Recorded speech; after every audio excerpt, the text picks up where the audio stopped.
You be sure just say just what the tape says. ஒளிநடாக்கள் சொல்லுவதையே சொல்ல நீங்கள் லட்சியமுள்ளவர்களாயிருங்கள். Don't say nothing else. See, because I don't say that of my own. It's him that says it. வேறொன்றையும் சொல்லாதீர்கள். புரிகின்றதா? காரணம், இதை நான் என் சுயமாய் சொல்லவில்லை. தேவன் தான் இதை கூறுகிறார்.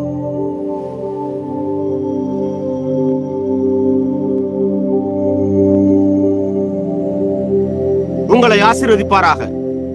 சில நிமிடங்களுக்கு முன்னால் என்னுடைய சகோதரன், மாம்ச பிரகாரமான ஒரு சகோதரன் டாக் என்னிடத்தில் முதலில் பிரதிஷ்டை செய்ய வேண்டிய ஒரு சிறு குழந்தை இங்கே நம்மிடத்தில் உள்ளது என்று கூறினார் என்று நான் நினைக்கிறேன். இப்பொழுது அந்த தாய்மார்கள் தங்களுடைய சின்னஞ்சிறு குழந்தைகளை கர்த்தருக்கு பிரதிஷ்டை செய்ய விரும்பி அவைகளை வைத்துக் கொண்டிருந்தால் நாங்கள் அவைகளை இப்பொழுது பிரதிஷ்டை செய்ய மகிழ்ச்சி அடைகிறோம். எனவே அவர்கள் தங்களுடைய சின்னஞ்சிறு குழந்தைகளை மேலே கொண்டு வரலாம். இப்பொழுது அநேக ஜனங்கள் அவர்கள் என்னவென்று அழைத்தாலும் அவர்களோ அக்குழந்தைகளுக்கு ஞானஸ்தானம் கொடுக்கிறார்கள். மெத்தோடிஸ்ட் சபை அதை செய்கிறது. நசரேயன்களும் அவ்வாறு செய்கிறார்கள் என்று நான் நினைக்கிறேன். எனக்கு நிச்சயமாக அதை குறித்து சரியாக தெரியவில்லை. இல்லை, அதனால்தான் அவர்கள் பிரிந்து விட்டனர். அதாவது நசரேயன்களும் சுயாதீன மெத்தோடிஸ்டுகளும் பிரிந்தது குழந்தை ஞானஸ்தானத்தில் தான் என்று நான் நினைக்கிறேன். ஆனால் எப்படியாயினும் அவர்களில் சிலர் அவர்கள் ஒரு காரியத்தையும் மற்றவர் மற்றொரு காரியத்தையும் செய்கிறார்கள். ஆனால் அவர்களில் சிலர் குழந்தைகளின் மீது கொஞ்சம் தண்ணீரை ஊற்றுகிறார்கள், சிலரோ அவைகளின் மேல் தெளிக்கிறார்கள். ஆனால் நாமோ எப்பொழுதும் அதை எப்படி செய்ய வேண்டும் என்று அறிந்து கொள்ள வேதாகமத்தோடு நெருக்கமாக தரித்திருக்க முயற்சிக்கிறோம். இப்பொழுது ஒரு குழந்தை தெளிக்கப்படுவதற்கான எந்த ஒரு வேத வாக்கியமும் வேதாகமத்தில் இல்லை. அதை போன்றே எந்த நபருமே தெளிக்கப்படுவதற்காக எந்த ஒரு வேத வாக்கியமும் வேதாகமத்தில் இல்லை. அது வேத பிரகாரமான காரியம் அல்ல, அது கத்தோலிக்க முறைமையாய் உள்ளது. ஆனால் அவர்கள் கொண்டு வந்த போதோ, அதாவது அவர்கள் சிறு பிள்ளைகளை இயேசுவினிடத்தில் கொண்டு வந்தனர். நாம் அவரையே பிரதிநிதித்துவப்படுத்த வேண்டும். அவர் செய்த அதே காரியத்தை நாம் செய்ய வேண்டும். அவர் தம்முடைய கரங்களை அவர்களின் மீது வைத்து அவைகளை ஆசீர்வதித்து, சிறு பிள்ளைகளின் இடத்தில் வருகிறதற்கு இடம் கொடுங்கள், அவைகளை தடை பண்ணாதிருங்கள், தேவனுடைய ராஜ்யம் அப்படிப்பட்டவர்களுடையது என்றார். நாம் உண்மையாகவே வேதாகமத்தின் பேரில் அர்ப்பணிக்கப்பட்ட வழியில் எப்படி செய்ய வேண்டும் என்று நாம் அறிந்துள்ள மிகச்சிறந்த முறையில் தொடர்ந்து செயல்பட முயற்சிக்கிற காரணத்தால் அதைத்தான் நாம் இங்கே கூடாரத்தில் தொடர்ந்து செய்யவிருக்கிறோம். ஆகையால் இப்பொழுது அந்த தாய் இல்லை, தாய்மார்கள் தங்களுடைய குழந்தைகளை பிரதிஷ்டை செய்யும்படியாக வைத்துக் கொண்டிருந்தால், சகோதரி கெத்தி அவர்களை உள்ளே கொண்டு வாருங்கள் என்ற பாடலை இசைத்துக் கொண்டிருக்கையில், ஏன் நீங்கள் அவர்களை பீடத்தண்டைக்கு கொண்டு வாருங்கள், அப்பொழுது சகோதரனும் நானும் வந்து அச்சிறு குழந்தைகளை கர்த்தருக்கென்று பிரதிஷ்டை செய்வோம். சரி சகோதரன் நெவில், சகோதரி கெத்தி, உங்களுக்கு நன்றி. அது மிகவும் அருமையாய் உள்ளது. எத்தனை பேர் சிறு பிள்ளைகளை நேசிக்கிறீர்கள்? நீங்கள் சிறு பிள்ளைகளை நேசிக்கவில்லை என்றால் அப்பொழுது உங்களிடத்தில் தவறான ஏதோ ஒரு காரியம் உள்ளது. ஏதோ ஒரு காரியம் தவறாய் உள்ளது. இப்பொழுது இன்றிரவு இப்பொழுது மற்ற ஆராதனைகளுக்குள்ளாக செல்ல வேண்டியவர்களாக இருக்கிறோம். இன்றிரவு நான் அதை செய்ய வேண்டிய காரணம் என்னவெனில், நான் வழக்கமாக இந்த நாட்களில் சுகமளிக்கும் ஆராதனைகளை நடத்தும் போது நான் கிட்டத்தட்ட ஒரே ஒரு நாள் மாத்திரமே நடத்துவேன். ஏனென்றால் அது எனக்கு அப்பேற்பட்ட ஒரு நடுக்கத்தை அளிக்கிறது. நீங்களோ அதை ஒருபோதும் அறிந்திருக்க மாட்டீர்கள். மற்றெந்த இடத்திலும் நடத்துவதை பார்க்கிலும் என்னுடைய சொந்த இடத்தில் நடத்துவது 2 மடங்கு நடுக்கமாய் உள்ளது. நான் இந்த காலையில் அதனோடு செய்த அப்பேற்பட்ட ஒரு பெரும் பிழைக்காக நான் மன்னிப்பு கோரிக்கொண்டிருந்தேன். ஆனால் பில்லி ஜெப அட்டைகளை கொடுப்பதற்கு போதிய ஜனங்களைத்தான் கண்டறிய முடியவில்லை என்று என்னிடத்தில் கூறினதே என்னை வருத்தமடைய செய்த முதல் காரியமாயிருந்தது. அவனால் ஏறக்குறைய 12 அல்லது 14 பேர்களுக்கு மாத்திரமே கொடுக்க முடிந்தது. எவருக்குமே ஜெப அட்டைகள் தேவைப்படவில்லை. எனவே எல்லோருமே சுகமாய் இருந்தனர் என்றே நான் யூகிக்கிறேன். ஆகையால் அதன் பின்னர் அதன் மூலம் நான் ஒருபோதும், அதாவது அப்பொழுது நான் அந்த ஜெப அட்டைகளை கூப்பிட துவங்கும் போது நான் மொத்தம் 10 அல்லது 12 அல்லது இங்கு எத்தனை பேர் இருக்கிறார்களோ அவர்களை மாத்திரமே கூப்பிடுவேன் என்று நான் எண்ணிக்கொண்டேன். எனவே நான் அவர்களை மேலே அழைத்தேன். அப்பொழுது நான் வைத்திருந்த ஒரு குறிப்பிட்ட எண்ணை, ஏதோ ஒன்றை நான் கூப்பிடவில்லை. நான் கூப்பிட்டேன், ஆனால் அதற்கு பதில் வரவில்லை. திருமதி வுட்ஸ் என்னை அழைக்கும் வரையில் நான் அதை குறித்து ஒருபோதும் எண்ணி பார்க்கவே இல்லை. அப்பொழுது அவள், சகோதரன் பிரணாம், பில்லி அந்த அட்டைகளை எடுத்து அந்த எண்களை மாற்றி கலந்து அதன் பின்னரே அவைகளை வெளியே கொடுக்கிறார். எனவே அவர் அந்த எண் 3ஐ வைத்திருந்திருக்கலாம். அதுதானே எண் 3 அவருடைய சட்டைப்பையில் இருந்திருக்கலாம் என்று கூறினாள். நிச்சயமாகவே அவன் வழக்கமாக 50 வரை கொடுக்கிறான். அவன் அவைகளை ஜனங்களுக்கு முன்பாக கொண்டு வரும்போது அவன் அவைகளை அப்படியே எண்களை மாற்றி கலந்து விடுகிறான். ஆகையால் ஒவ்வொருவரும், எவருமே எனக்கு எண் 1ஐ கொடுங்கள் என்று கூற முடியாது. இல்லை என்றால் நாங்கள் எண் 1லிருந்து துவங்காமல் இருக்கலாம். நாங்கள் 50 துவங்கலாம், உங்களுக்கு தெரியாது. பின்னால் உள்ள எண்ணிலிருந்து துவங்கலாம். நாங்கள் எண் 8 துவங்கி மேற்கொண்டு செல்லலாம். 20 துவங்கி மேற்கொண்டு செல்லலாம். நாங்கள் அறியோம். ஆனால் அவன் ஜனங்களுக்கு அவைகள் தேவைப்படும் போது அவைகளை அப்படியே ஒன்றோடு ஒன்று கலந்து அவைகளை அவர்களுக்கு தருகிறான். இந்த காலையில் நினைக்காமலேயே நான் 4 அல்லது 5க்கும் அதிகமானதை அழைத்திருக்கலாம். அப்பொழுது அவர்கள் அங்கில்லாமல் இருந்திருக்கலாம். ஏனென்றால் அது 20களில் அல்லது 30களில் எங்காவது இருந்திருக்கலாம். நீங்கள் பாருங்கள். அதன் பின்னரோ ஆனால் கர்த்தர் அதை கிரியை செய்தார். ஆனால் அது தூரமாய் மற்ற இடங்களில் நடத்தும் கூட்டங்களில் ஏற்படும் மன அழுத்தத்தை போல இங்கு உண்மையிலேயே ஏற்படுத்துகிறதில்லை. நான் அதை ஒருபோதும் முயற்சிக்காமல் இருக்கலாம். அதை மீண்டும் முயற்சிக்காமல் இருக்கலாம். ஆனால் அண்மையில் நான் கர்த்தரிடத்தில் கேட்டுக்கொண்டது என்னவென்றால், அவர் நமக்கு ஒரு நல்ல கூட்டத்தை தருவாரானால் அப்பொழுது நான் அவரிடத்தில் அதற்கு மேல் ஒன்றையுமே கேட்க மாட்டேன் என்று நான் வாக்களித்தேன். ஏனென்றால் அது அப்பேற்பட்ட ஒரு கடினமான காரியமாய் இருந்து வருகிறது. அது வேதத்திற்கு எதிரானதாய் உள்ளது. புரிகிறதா? அதுதான் எனக்கு சங்கடத்தை ஏற்படுத்துகிறது. ஏனென்றால் அது எனக்கு ஆரம்பத்திலேயே ஒரு தோல்வியை தருகிறது என்பதை அறிந்திருக்கிறேன். புரிகிறதா? நான் துவக்கத்திலேயே தோற்கடிக்கப்படுகிறேன். ஆனபோதிலும் யாரோ ஒருவர் இந்த பிற்பகல் வேறு யாரோ ஒருவரை அழைத்தார். திருமதி வுட்ஸ் அவர்கள் யாரோ ஒருவரால் அழைக்கப்பட்டார். அதாவது சபையில் உள்ள யாரோ ஒருவர் இந்த காலை அழைக்கப்பட்டார். அது இந்த பிற்பகல் கிறிஸ்துவனிடத்திற்கு வந்திருந்த மிக மிக சுகவீனமாய் இருந்த ஒரு மனிதனை குறித்தே என்று பின்னர் கூறப்பட்டது. கிறிஸ்துவனிடத்திற்கு வந்த அந்த மனிதன் மிகவும் சுகவீனமாய் இருந்தார். மற்றொரு காரியம், நான் திருமதி வுட்ஸ் அவர்களுடைய சகோதரனிடத்தில், வயோதிக சகோதரனிடத்தில் பேசினேன் என்றும், நான் அன்று நாள் கெண்டக்கியில் உள்ள அவளுடைய வீட்டில் உண்மையாகவே இருந்து அவளோடு பகல் உணவு இல்லை, அவளோடு இரவு உணவு புசித்தேன் என்றும் திருமதி வுட்ஸ் என்னிடத்தில் கூறினாள். நான் அந்த ஸ்திரியை அடையாளம் கண்டுகொள்ளவில்லை என்பதை சர்வ வல்லமை உள்ள தேவன் அறிந்திருக்கிறார். பார்த்தீர்களா? அது உண்மை. சரியாக, தரிசனங்களோ தேவனை சார்ந்தவைகளாகவே இருக்கின்றன. அவைகள் எப்படி நடைபெறப் போகிறது அல்லது என்ன சம்பவிக்கப் போகிறது என்பதை நாம் ஒருபோதும் அறியோம். என்ன சம்பவிக்கப் போகிறது என்பது தேவனை பொறுத்ததாய் உள்ளது. ஆனால் நான் செய்ய அறிந்துள்ளதோ அவைகளுக்காக அங்கே காத்திருப்பதே ஆகும். அன்றொரு நாள் இந்த சிறு பெண் இங்கிருந்த போது பகுத்தறிந்து கூற வேண்டியதாய் இருந்தது. நான் இல்லை, பாருங்கள், தேவனதை உலகம் முழுவதற்கும் தருவாரேயானால் அது அருமையாயிருக்கும். ஆனால் அது அவ்வாறு இருந்திருந்தால் அப்பொழுது சில ஆண்டுகளுக்கு முன்னர் அவர் இங்கே தெருவின் குறுக்கில் இடத்தில் கூறியிருந்ததற்கு அது முரணானதாயிருக்கும். அது சரியாய் இருந்தது என்பதை நாம் நிச்சயப்படுத்திக் கொள்ள வேண்டும். இங்குள்ள சபை அதை காணட்டும். ஆகையால் நான் அந்த திருமதி ஸ்னைடர் அவர்களை அழைத்தேன். சகோதரி ஸ்னைடர், அவள் இங்கே எங்கோ இருக்கிறாள்.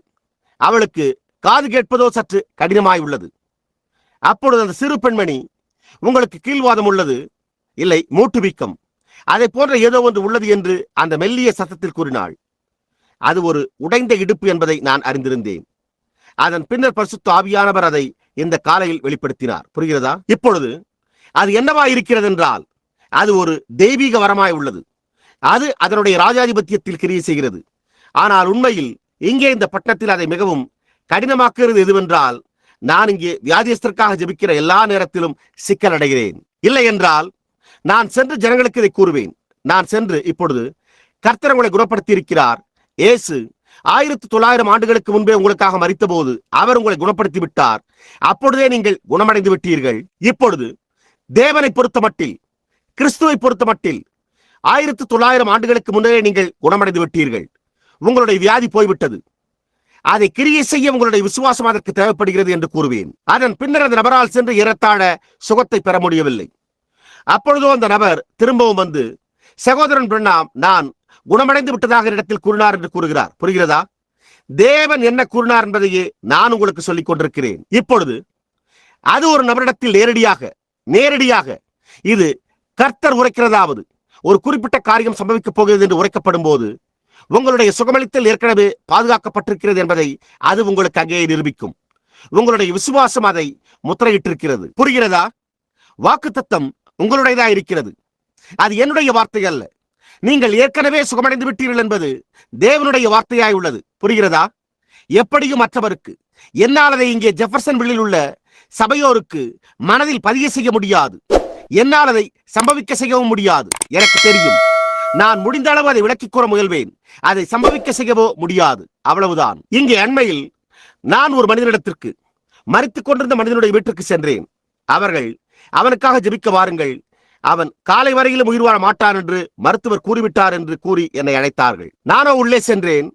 அப்பொழுது அந்த வாலிப மனிதன் என்னிடத்தில், திரு பிரணாம் அவர்களே, நான் மரிக்க விரும்பவில்லை என்று கூறினான். ஏன்? நிச்சயமாகவே அந்த வாலிப மனிதன் மரிக்க விரும்பவில்லை. அவன் அங்கே 2 பிள்ளைகளை கொண்ட ஒரு குடும்பத்தை உடையவனாயிருந்தான். எனவே நான் அங்கு சென்றேன். அப்பொழுது நான், இப்பொழுது பார், உன்னுடைய மருத்துவர் யார் என்று கேட்டேன். அவனோ அதை என்னிடத்தில் கூறினான். அப்பொழுது நான், இப்பொழுது நீ மரிக்கப் போகிறாய் என்பதை மருத்துவர் ஒரு கால் கூறியிருக்கலாம், ஆனால் அதே சமயத்தில் நீ மரிக்கப் போகின்றாய் என்று தேவன் உரைத்திருக்கவில்லை என்று கூறினேன். மேலும் நான், இப்பொழுது வேதாகமத்தின்படி நீ ஏற்கனவே குணமடைந்து விட்டாய், ஏனென்றால் இயேசுவானவர் உன்னுடைய சுகமளித்தலுக்காக மரித்தார் என்றேன். அப்பொழுது அவரோ, நான் குணமடைவேன் என்று நீர் விசுவாசிக்கிறீரா என்று கேட்டான். அதற்கு நான் அதை முற்றிலுமாக விசுவாசிக்கிறேன் என்று கூறினேன். நான் ஒரு மனிதனுக்காக ஜெபிக்க சென்றிருந்து அந்த மனிதன் தனக்காக விசுவாசிக்கும்படியான அந்த விதமான விசுவாசத்தை உபயோகிக்காமல் இருந்தால், அப்பொழுது நான் போய், ஓ இல்லை இல்லை, நீங்கள் மரிக்கப் போகின்றீர்கள் என்று, அதாவது நீங்கள் மரித்துவிடப் போகின்றீர்கள் என்று மருத்துவர் கூறியிருந்தால், அதுவே இப்பொழுது இதற்கு முடிவாகிறது என்று கூறினால் எப்படி இருக்கும்? அந்த மாதிரியான ஒரு நபர் வியாதியஸ்தற்காக வந்து ஜெபிக்க விரும்பப்பட மாட்டார் அல்லவா? அந்த நபர் என்னுடைய வீட்டில் எனக்காக ஜெபிக்க நான் விருப்பப்பட மாட்டேன். அவர் யாராயிருந்தாலும், அவர் அதை கண்டிருந்தாலும் அல்லது காணாமல் இருந்தாலும், அவர் விசுவாசத்தை பற்றி கொண்டு எனக்காக வாக்குதத்தின் மேல் நிற்க விரும்புகிறவரையே நான் ஜெபிக்கும்படிக்கு விரும்புவேன். அது உண்மை. நாங்கள் சென்று ஜெபத்தை ஏறெடுத்தோம். அப்பொழுது நான், இப்பொழுது திடன் கொள்ளுங்கள் என்றேன். அதற்கு அவரோ, நான் சுகமடைவேன் என்று நீர் பொருட்படுத்தி கூறுகிறீரா என்று கேட்டார். அப்பொழுது நான், ஏன், நிச்சயமாக நீர் சுகமடைவீர் என்று தேவனுடைய வார்த்தை உரைத்தது. பாருங்கள், நீங்கள் விசுவாசிக்க கூடுமானால் எல்லாம் கூடும் என்றேன். அப்பொழுது அவர், சரி, நான் அதை விசுவாசிப்பேன் என்றார். பின்னர் புறப்பட்டு சென்று தன்னுடைய மனைவியிடத்தில் அதை கூறினார். மருத்துவரோ, அந்த மனிதன் மரித்துக் கொண்டிருக்கிறான், அவன் மரித்துக் கொண்டிருக்கவில்லையா என்றார். மேலும், ஆம், அவன் மரித்துக் கொண்டிருக்கிறான் என்றே கூறினார். எனவே அதற்கு அடுத்த நாள், இல்லை, அதற்கு அடுத்த 2 நாட்கள் கழித்து அந்த மனிதன் மரித்து போய்விட்டான். அதன் பின்னர் அந்த ஸ்திரீ வெளியே போய் மது அருந்த தொடர்ந்து குடித்துக் கொண்டிருந்தாள். அப்பொழுது இந்த சபையின் உதவிக்காரர்களில் ஒருவர் என்று நான் நினைக்கிறேன், அவர் அந்த ஸ்திரீனிடத்திற்கு சென்று அவள் மீண்டும் சபைக்கு திரும்பி வரும்படிக்கு அவரிடத்தில் கேட்டுக்கொண்டார். அதற்கு அவளோ, நான் யாரையுமே நம்ப மாட்டேன், பிரசங்கியார் பிரணாம் இங்கே வந்து என்னுடைய கணவனுக்காக ஜெபித்து அவர் உயிரோடு இருக்க போவதாக கூறினார். ஆனால் அவர் அதற்கு 2 இல்லை 3 நாட்கள் கழித்து மரித்து போய்விட்டார் என்று கூறினாள். மேலும் நான் நம்பவே மாட்டேன் என்றும் கூறினாள். இப்பொழுதோ அவள் மரித்துக் கொண்டிருக்கிறாள். சரி, ஆனால் எப்படியாயினும் நீங்கள் பாருங்கள், நீங்கள் என்ன கூறிக்கொண்டிருக்கின்றீர்கள் என்பதற்கு ஜனங்கள் கவனம் செலுத்துகிறதில்லை என்பதையே அது காண்பிக்கிறது. புரிகிறதா? நிச்சயமாக நான் ஒரு நபருக்காக ஜெபித்திருந்தால், நான் அந்த ஜனங்கள் உயிரோடு இருக்கப் போகின்றார்கள் என்று அவர்களிடத்தில் நான் கூறினால், அப்பொழுது அவர்கள் உயிரோடு இருக்கப் போகின்றார்கள் என்று நான் விசுவாசிக்கிறேன். ஆனால் என்னுடைய வார்த்தை கர்த்தர் உரைக்கிறதாவது என்று முற்றிலுமானதா இருந்தாலும் அது ஒரு பொருட்டல்ல. நீங்கள் அதை அவிசுவாசித்தால் நீங்கள் எப்படியும் மரித்து போவீர்கள். நிச்சயமாக இதோ கர்த்தர் உரைக்கிறதாவது என்பது உள்ளது. அநேகர் அதை பெற்று மரித்து போகிறார்கள். அநேகர் கர்த்தர் உரைக்கிறதாவது என்பதை பெற்று நரகத்திற்கு போகிறார்கள். நீங்கள் அதற்கு அதை பெற்றுக்கொள்ளவே வேண்டாம். அது சரியா? நிச்சயமாக. புரிகிறதா? அது என்னவென்றால், அவை யாவும் உங்களுடைய விசுவாசத்தையே அடிப்படையாக கொண்டுள்ளது. சகோதரன் காலின்ஸ், அவர் இன்றிரவு இங்கில்லை என்று நான் நினைக்கிறேன். ஆனால் இன்று காலையில் அவர் கூறினதை கேட்டுக்கொண்டிருந்தேன். அப்பொழுது அவர் அதன் பேரிலான மிக தீரமான உரையை நிகழ்த்தினார். பார்த்தீர்களா? புரிகிறதா? அவர் பிரசங்கித்தார். அவர், இப்பொழுது நீங்கள் இங்கே பெற்றிருக்கிற அதே விசுவாசத்தோடு நீங்கள் அங்கே வெளியேற வேண்டியவர்களாக இருக்க போகிறீர்கள். ஏனென்றால் அது உங்களுடைய ஸ்தாபனத்தில் உள்ள உங்களுடைய தனிப்பட்ட விசுவாசமாய் இராமல் கிறிஸ்துவில் உள்ள விசுவாசமாய் உள்ளது. நீங்கள் அந்த விசுவாசத்தை உடையவர்களாக இருக்க வேண்டும் என்றார். அது முற்றிலும் உண்மை. முற்றிலுமாக தெய்வீக சுகமளித்தல் உங்களுடைய விசுவாசத்தை அடிப்படையாக கொண்டுள்ளது. ஆனால் நம்முடைய மீறுதல்கள் நிமித்தம் அவர் காயப்பட்டார், அவருடைய தழும்புகளால் குணமாகிறோம் என்று கர்த்தர் உரைக்கிறதாவது என்ற தேவனுடைய வார்த்தையின்படி இயேசுவானவர் கல்வாரியில் மரித்த போதே ஒவ்வொரு நபரும் குணமாக்கப்பட்டு விட்டனர். அது சரியா? நாம் குணமானோம். வேதம் நீங்கள் குணமடைந்து விட்டீர்கள் என்று கூறிவிட்டது. ஆகையால் என்னிடத்தில் குற்றம் கண்டுபிடிக்காதீர்கள். நான் ஒரு வார்த்தையின் பிரசங்கியாராக இருக்கிறேன். எனவே தேவன் ஏதோ ஒரு காரியத்தை தவறாக கூறிவிட்டார் என்று அவரிடத்தில் போய் சொல்லுங்கள். அப்பொழுது உங்களுடைய பலவீனம் எங்கே உள்ளது என்று தேவன் உங்களுக்கு சொல்வார். புரிகிறதா? ஆகையால் அது உங்களுடைய விசுவாசமாய் உள்ளது. இயேசு, நீ விசுவாசிக்க கூடுமானால் என்றார். இப்பொழுது பரிசுத்த ஆவியானவர் உங்களுடைய விசுவாசத்தை உறுதி செய்து அதை திடப்படுத்தி கர்த்தர் உரைக்கிறதாவது நாளை இந்த குறிப்பிட்ட நேரத்தில் நீ ஒரு குறிப்பிட்ட காரியத்தை பெற்றுக்கொள்வாய் என்றும், குறிப்பிட்ட காரியம் சமபிக்கும், அது இங்கே ஒரு குறிப்பிட்ட வழியில் முடிவரும், நீங்கள் இங்கே ஒரு குறிப்பிட்ட காரியத்தை சந்திப்பீர்கள், அது உங்களுக்கு ஒரு அடையாளமாக இருக்கும் என்று கூறியுள்ளதை நீங்கள் கேட்கும் போது, அப்பொழுது நீங்கள் அதை கவனித்து பாருங்கள். அது இப்பொழுது இங்கே ஒரு சரியாக ஒரு முடிவு பெற்ற கிரியையாக உள்ளது. ஆனால் அதுவோ தெய்வீக சுகமளித்தலை கூறும்படிக்கு வரும்போது, நான் அதே அடிப்படையின் பேரில் அந்த பாணியிலேயே ரட்சிப்பை போன்றே தெய்வீக சுகமளித்தலை எடுத்துரைக்க வேண்டியதாக உள்ளது. நீங்கள் ஒவ்வொருவரும் நீங்கள் என்ன செய்திருந்தாலும் கவலைப்பட வேண்டியதில்லை. இயேசுவானவர் மரித்த போதே நீங்கள் ரட்சிக்கப்பட்டு விட்டீர்கள். ஏனென்றால் உலகத்தின் பாவங்களை சுமந்து தீர்க்கவே அவர் மரித்தார். ஆனால் நீங்கள் அதை தனிப்பட்ட முறையில் ஏற்றுக்கொண்டு அந்த அனுபவத்தை பெற்றுக்கொள்ளும் வரையில் அது உங்களுக்கு ஒருபோதும் எந்த நன்மையுமே செய்யாது. ஆனால் உங்களுடைய பாவங்களை பொறுத்த மட்டில் அவைகள் ஏற்கனவே மன்னிக்கப்பட்டிருக்கின்றன. அது உண்மை. இதோ உலகத்தின் பாவத்தை சுமந்து தீர்க்கிற தேவ ஆட்டுக்குட்டி. புரிகிறதா? அங்குதான் காரியமே உள்ளது. இப்பொழுது அதை நினைவில் கொள்ளுங்கள். இப்பொழுது அது உபதேசத்திலும் வேத வாக்கியங்களிலும் உள்ளதை நான் அறிவேன். நாம் ஒரு கலப்படமான சபையாய் இருக்கிறோம். அநேக சமயங்களில் இந்த எபிரேய புத்தகத்தில் சரியாக கூறினால் இது ஒரு ஆழமான புத்தகமாய் உள்ளது. நான் இப்பொழுது கொஞ்ச நேரம் அதை விட்டு செல்ல போகின்றேன். நான் இந்த இரவு 7வது அதிகாரத்தின் கடைசி பாகத்தை முடித்துவிட முயற்சிக்கப் போகிறேன். இப்பொழுது உங்களுடைய சிந்தையில் அநேக கேள்விகள் உள்ளன என்பதில் சந்தேகமே இல்லை. உங்களில் அநேகருக்கு கேள்விகள் உள்ளன, எனக்கும் கூட உண்டு. இப்பொழுது அடுத்த முறை கர்த்தருக்கு சித்தமானால் நான் வரும்போது, நான் இப்பொழுது மெக்சிகனுக்கு போய்க் கொண்டிருக்கிறேன். அதன் பின்னர் மெக்சிகனில் இருந்து நான் கொலராடோவுக்கு போகிறேன். பின்னர் கொலராடோவிலிருந்து மேற்கு கரைக்கு செல்கிறேன். இப்பொழுது நாங்கள் வரும்போது கர்த்தருக்கு சித்தமானால், இப்பொழுது எனக்கு தெரியாது, ஞாயிற்றுக்கிழமை நான் சிகாகோவிற்கு செல்லாமல் இருந்தால் அப்பொழுது நான் ஒரு கால் வருகின்ற ஞாயிறு இரவு இங்கே திரும்பி வருவேன். இப்பொழுது நாம் இங்கே இந்த புத்தகத்தினூடாக இவை யாவற்றினூடாகவும் கிட்டத்தட்ட 6 வாரங்களாக நம்முடைய மேய்ப்பரை பிரசங்க பீடத்திலிருந்து பிரசங்கிக்க விடாமல் நிறுத்தி வைத்துக் கொண்டிருக்கிறோம். பார்த்தீர்களா? இப்பொழுது நான் அதை செய்ய விரும்புகிறதில்லை. சகோதரன் நெவில் அவர்கள் ஒரு அருமையான, இனிமையான, அன்பான சகோதரன். இந்த சபையானது சகோதரன் நெவில் அவர்களை நேசிக்கிறது என்றே நான் நிச்சயம் நம்புகிறேன். இதற்கிடையில் நான் பேசிக் கொண்டிருக்கையில் இந்த தேசத்தில் எங்கோ உள்ள யாரோ ஒருவர் சகோதரன் நெவில் அவர்களை இந்த பிரசங்க பீடத்திலிருந்து நீக்கிவிடும்படி சில அஞ்சல் அட்டைகளை எழுதியுள்ள குற்றவாளியாயிருக்கிறார். நீங்கள் அதை என்னோடு தெளிவாக முடிவு செய்து கொள்ளப் போகிறீர்கள். அது உண்மை. ஆம், உண்மையாகவே. இப்பொழுது நான் உங்களிடத்தில், அதாவது உதவிக்காரரின் குழுவினை குறித்த ஒரு காரியத்தை கூற விரும்புகிறேன். உதவிக்காரரின் குழுவிற்கு அந்த போதகரோடு எந்த ஒரு சம்பந்தமும் கிடையாது. இல்லை ஐயா, சபையே முழு அதிகாரத்தையும் உடையதாயிருக்கிறது. ஒரு உதவிக்காரரின் குழுவானது இந்த சபையில் இங்கே ஒழுங்குமுறை முதலியவற்றை காத்துக்கொள்ளும்படியான காவல்காரராய் உள்ளது. ஆனால் அது நடைமுறை ஒழுங்கினை செயல்படுத்துகிற போது அப்பொழுது முழு சபையும் அவண்ணமாக கூற வேண்டும். இந்த சபையானது சபைக்குள்ளான தலைமை உரிமையின் பேரில் கட்டப்பட்டுள்ளது. ஆகையால் நான் இந்த போதகரை நீக்குவதிலோ அல்லது வேறு ஒருவரை உள்ளே கொண்டு வருவதிலோ கூறுவதற்கு ஒன்றுமே இல்லை. நான் சபையின் சொத்தை சொந்தமாக வைத்திருக்கிறேன். அது சபைக்கு கொடுக்கப்பட்டிருக்கிறது. நீங்கள் யாவரும் சபையாயிருக்கிறீர்கள். ஜனங்களாகி நீங்கள் தான் அதை கட்டுப்படுத்தும் ஆற்றலை உடையவர்களாயிருக்கிறீர்கள். நீங்கள் தான் சபையாயிருக்கிறீர்கள். சபையானது, தேவனுடைய பரிசுத்த சபையானது, அந்த சபையில் பரிசுத்த ஆவியினுடைய ராஜாதிபத்தியத்தை கொண்டுள்ளது. நான் செய்கிற ஒரே காரியம் என்னவென்றால், நான் இந்த சபையில் கொண்டுள்ள சொத்தும் சபைக்காக கொடுக்கப்படுகின்றபடியால் அதை சபைக்கே அளித்து விடுகிறேன். அதற்கு வரியே கிடையாது. சபையானது தங்களுக்கு சொந்தமாக போதகரை தேர்ந்தெடுக்கிறது. எனக்கு அதனோடு எவ்வித சம்பந்தமும் கிடையாது. இந்த போதகர் எப்போதாவது இந்த சபையை விட்டு செல்லக்கூடுமானால், போதகர் தானாகவே சபையை விட்டு செல்ல தீர்மானித்தால், அல்லது சபையின் பெரும்பான்மையான வாக்குகள் போதகரை மாற்ற வேண்டும் என்று கூறியிருந்தால் மாத்திரமே அதை செய்யலாம். அந்த ஒரே ஒரு வழியில் தான் அதை செய்யலாம். எந்த உதவிக்காரரின் குழுவும் அதை செய்ய முடியாது. உதவிக்காரரின் குழு சபையில் ஒழுங்குமுறைகளையும் மற்ற காரியங்களையும் மாத்திரமே நிர்வகிக்கிறது. தர்மகர்த்தா அவர்களுக்கும் இதனோடு எந்த சம்பந்தமும் கிடையாது. சபையை பழுது பார்ப்பது மாத்திரமே அவர்களுடைய பணியாகும். முழு தர்மகர்த்தா குழுவும் ஒன்று சேர்ந்து கூடி நாம் இதை கட்டுவோம் அல்லது நாம் அதை கட்டுவோம் என்று கூறும் வரை அவர்களும் அதை செய்ய முடியாது. அப்பொழுதும் பொருளாளர் அதை செய்ய பணம் வைத்திருக்கிறாரா என்று அவர்கள் பொருளாளரை கேட்க வேண்டும். ஆமையா.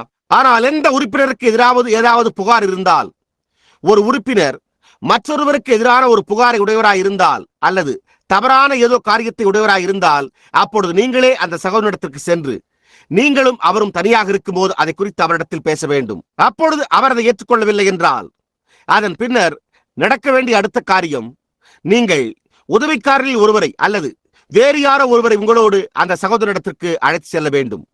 அதன் பின்னரும் அவர் உங்களை ஏற்றுக்கொள்ளவில்லை என்றால் அப்பொழுது நீங்கள் வந்து அதை சபைக்கு சொல்லுங்கள். அதன் பின்னர் சபையானது அப்பொழுது அவன் சபையையும் ஏற்றுக்கொள்ளவில்லை என்றால் அப்பொழுது வேதம் அவன் ஒரு அஞ்ஞானியைப் போலவும் ஆயக்காரனைப் போலவும் இருப்பானாக என்று உரைத்துள்ளது. அது உண்மையே. ஒரு நபர் குற்றவாளி என்பதை அறிந்திருக்கிற நீங்கள் எந்த நபரானாலும் நீங்கள் அவரிடத்திற்கு போய் பேசவில்லை என்றால் அப்பொழுது நீங்கள் தேவனுடைய சபையின் பாகமாக இருக்கிறபடியால் அந்த பாவத்திற்காக பதில் கூறப் போகிறீர்கள். அது உண்மை. எந்த நபராவது ஒரு உதவிக்காரருக்கு விரோதமான ஒரு புகாரை உடையவராயிருந்தால், உதவிக்காரருக்கு எதிராகவோ அல்லது சபையில் உள்ள யாரோ ஒருவருக்கு எதிரான புகாரை உடையவராயிருந்தால் அதற்கு 3 பேர் தேவையாயிருக்கிறது. எனவே 3 பேர் வந்து சாட்சியாக 2 அல்லது 3 சாட்சிகளை கூற வேண்டும். அதாவது ஒரு உதவிக்காரருக்கு எதிராக ஒரு மனத்தாங்கல் உள்ளது என்பதை போதகரிடத்தில் வந்து சொல்ல வேண்டும். ஆகையால் ஒரு உதவிக்காரருக்கு எதிராக ஒரு மனத்தாங்கல் இருந்தால் உதவிக்காரர் வெறுமன ஒரு மனிதன் அல்ல, ஒரு பரிபூர்ண மனிதர். அவர் ஒரு உதவிக்காரரின் பணியினை குற்றமற்றவராக தொடர்ந்து செயல்புரிய வேண்டும். அப்பொழுதே அவர் குற்றமற்றவராக கண்டறியப்படுவார். அந்த உதவிக்காரர் அந்த பணியினை சரியாக செயலாற்றிக் கொண்டிருக்கவில்லை என்பதை அந்த சபையோர் கண்டால் அப்பொழுது சபையில் உள்ள அந்த நபர் தன்னோடு 3 பேரை அழைத்துக் கொண்டு போதகரிடத்திற்கு செல்ல வேண்டும். அந்த உதவிக்காரர் வீட்டிலேயே ஒரு இரவு தரித்திருக்கும்படி கேட்டுக் கொள்ளப்படுவார். அதன் பின்னர் போதகர் வந்து சபையோர் ஒன்று கூடும் போது அந்த மனத்தாங்கலை கூறுவார். அப்பொழுது சபையோர் அந்த உதவிக்காரர் தொடர்ந்து உதவிக்காரராய் இருக்கலாம் என்று வாக்களித்தால் அவர் தொடர்ந்து உதவிக்காரராய் இருக்கலாம். அப்படி இல்லாமல் சபையோர் அவர் உதவிக்காரராய் இருப்பதிலிருந்து நீக்கப்பட வேண்டும் என்று வாக்களித்தால் அப்பொழுது அவர்கள் அன்றிரவே ஒரு புதிய உதவிக்காரரை தேர்ந்தெடுக்க வேண்டும். புரிகிறதா? ஆகையால் எந்த ஒரு நபருக்குமே இதில் செய்யும்படியான எந்த ஒரு காரியமும் இல்லை. அது பெரும்பான்மையான ஜனங்களை பொறுத்ததாய் உள்ளது. ஆமையா, அவருக்கு ஆதரவாக 20 வாக்குகள் இருந்து அவருக்கு எதிராக 21 வாக்குகள் இருந்தால் அவர் தொடர்ந்து நீடிக்கலாம் அல்லது நீடிக்காமலும் இருக்கலாம். புரிகிறதா? அது சபைக்குள்ளான தலைமை உரிமையாய் உள்ளது. அப்பொழுது ஒவ்வொரு அங்கத்தினரும் சபையில் அதை அவண்ணமாய் இருக்க ஆமோதிக்க வேண்டும். ஏதாவது காரியம் தவறாக நடைபெறுமாயின் அப்பொழுது அவர்கள் வந்து தேவனுடைய சபையின் நடவடிக்கையில் எந்த காரியமும் முட்டுக்கட்டையாயிராமல் அவைகள் முற்றிலுமாய் இருப்பதை காண அந்த ஒரு காரியத்தை அவர்கள் தேவனுக்கு முன்பாக செய்ய வேண்டும். ஆனால் போதகரே சபையின் முழுமையான முடிவான அதிகாரத்தை உடையவராயிருக்கிறார். அது வேதாகம முறைமையா இல்லையா என்பதை வேதத்தில் வாசித்து பாருங்கள். அது முற்றிலும் உண்மையே. மூப்பருக்கு மேலாக ஒருவரும் இல்லை. சகோதரன் நெவில் இங்கே என்ன செய்கிறார் என்பதோடு எனக்கு எந்த சம்பந்தமும் கிடையாது. அது உங்களையும் சகோதரன் நெவில் அவர்களையும் பொறுத்ததாய் உள்ளது. சகோதரன் நெவில் யெகோவா சாட்சிக்காரின் உபதேசத்தை பிரசங்கிக்க விரும்பினால் அது அவரையும் உங்களையும் பொறுத்ததாய் உள்ளது. புரிகிறதா? அவர் விரும்புகிற எந்த காரியத்தையாவது அவர் பிரசங்கிக்க வேண்டும் என்று விரும்பினால் அது உங்களுக்கும் அவருக்கும் இடையே உள்ள காரியமாகும். அவ்வளவுதான். அவர் அங்கு அதை பிரசங்கிக்க சபையோர் வாக்களித்தால் அப்பொழுது அது சரி. அது அவரை பொறுத்ததாகும். நான் செய்கிற ஒரே ஒரு காரியம், சொத்தினை அப்படியே சொந்தமாக ஏற்றுக்கொள்கிறேன். வேறு ஏதோ ஒன்று எழும்புமாயின், அதாவது போதகரை நீக்குவது போன்றதாக இருக்குமாயின் அப்பொழுது அவர்கள் அதன் பேரில் ஒரு வாக்கெடுப்பு நடத்த வேண்டும். நீங்கள் அதை செய்யும்படி ஒரு உதவிக்காரரை கேட்க முடியாது. ஆனால் நீங்கள் என்னிடத்தில் வந்து கேட்கலாம். அப்பொழுது நான் வந்து நீங்கள் போதகரை நீக்க வேண்டுமானால் ஏன் என்று என்னிடத்தில் சொல்லுங்கள், அவர் ஏதாவது காரியத்தை செய்து விட்டாரா என்று கேட்பேன். அப்பொழுது நீங்கள் ஆம், நாங்கள் அவர் மது அருந்தும் போதே பிடித்து விட்டோம், இல்லை என்றால் நாங்கள் அவர் இதை செய்யும் போது அல்லது சரியில்லாத ஏதோ ஒரு காரியத்தை செய்யும் போது பிடித்து விட்டோம் என்று கூறுவீர்கள். மேலும் அதற்கு நீங்கள் 3 சாட்சிகளை வைத்திருக்கிறீர்களா என்று கேட்பேன்.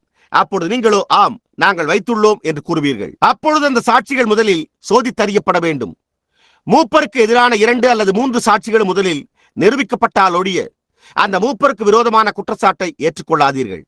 அதன் பின்னர் நீங்கள் அதை பார்த்தீர்கள் என்றும் நீங்கள் அதை பார்த்தீர்கள் என்று அதை நிரூபிக்க நீங்கள் அதற்காக ஆணையிட்டு கூற வேண்டும். ஆகையால் நீங்கள் அவ்வாறு செய்வீர்களேயானால் அப்பொழுது அது தவறு என்று அந்த பாவமானது வெளிப்படையாக கடிந்து கொள்ளப்படுகிறது. அதன் பின்னர் சபையோரே, நீங்கள் உங்களுடைய போதகரை மாற்ற விரும்புகின்றீர்களா என்று கேட்க வேண்டும்.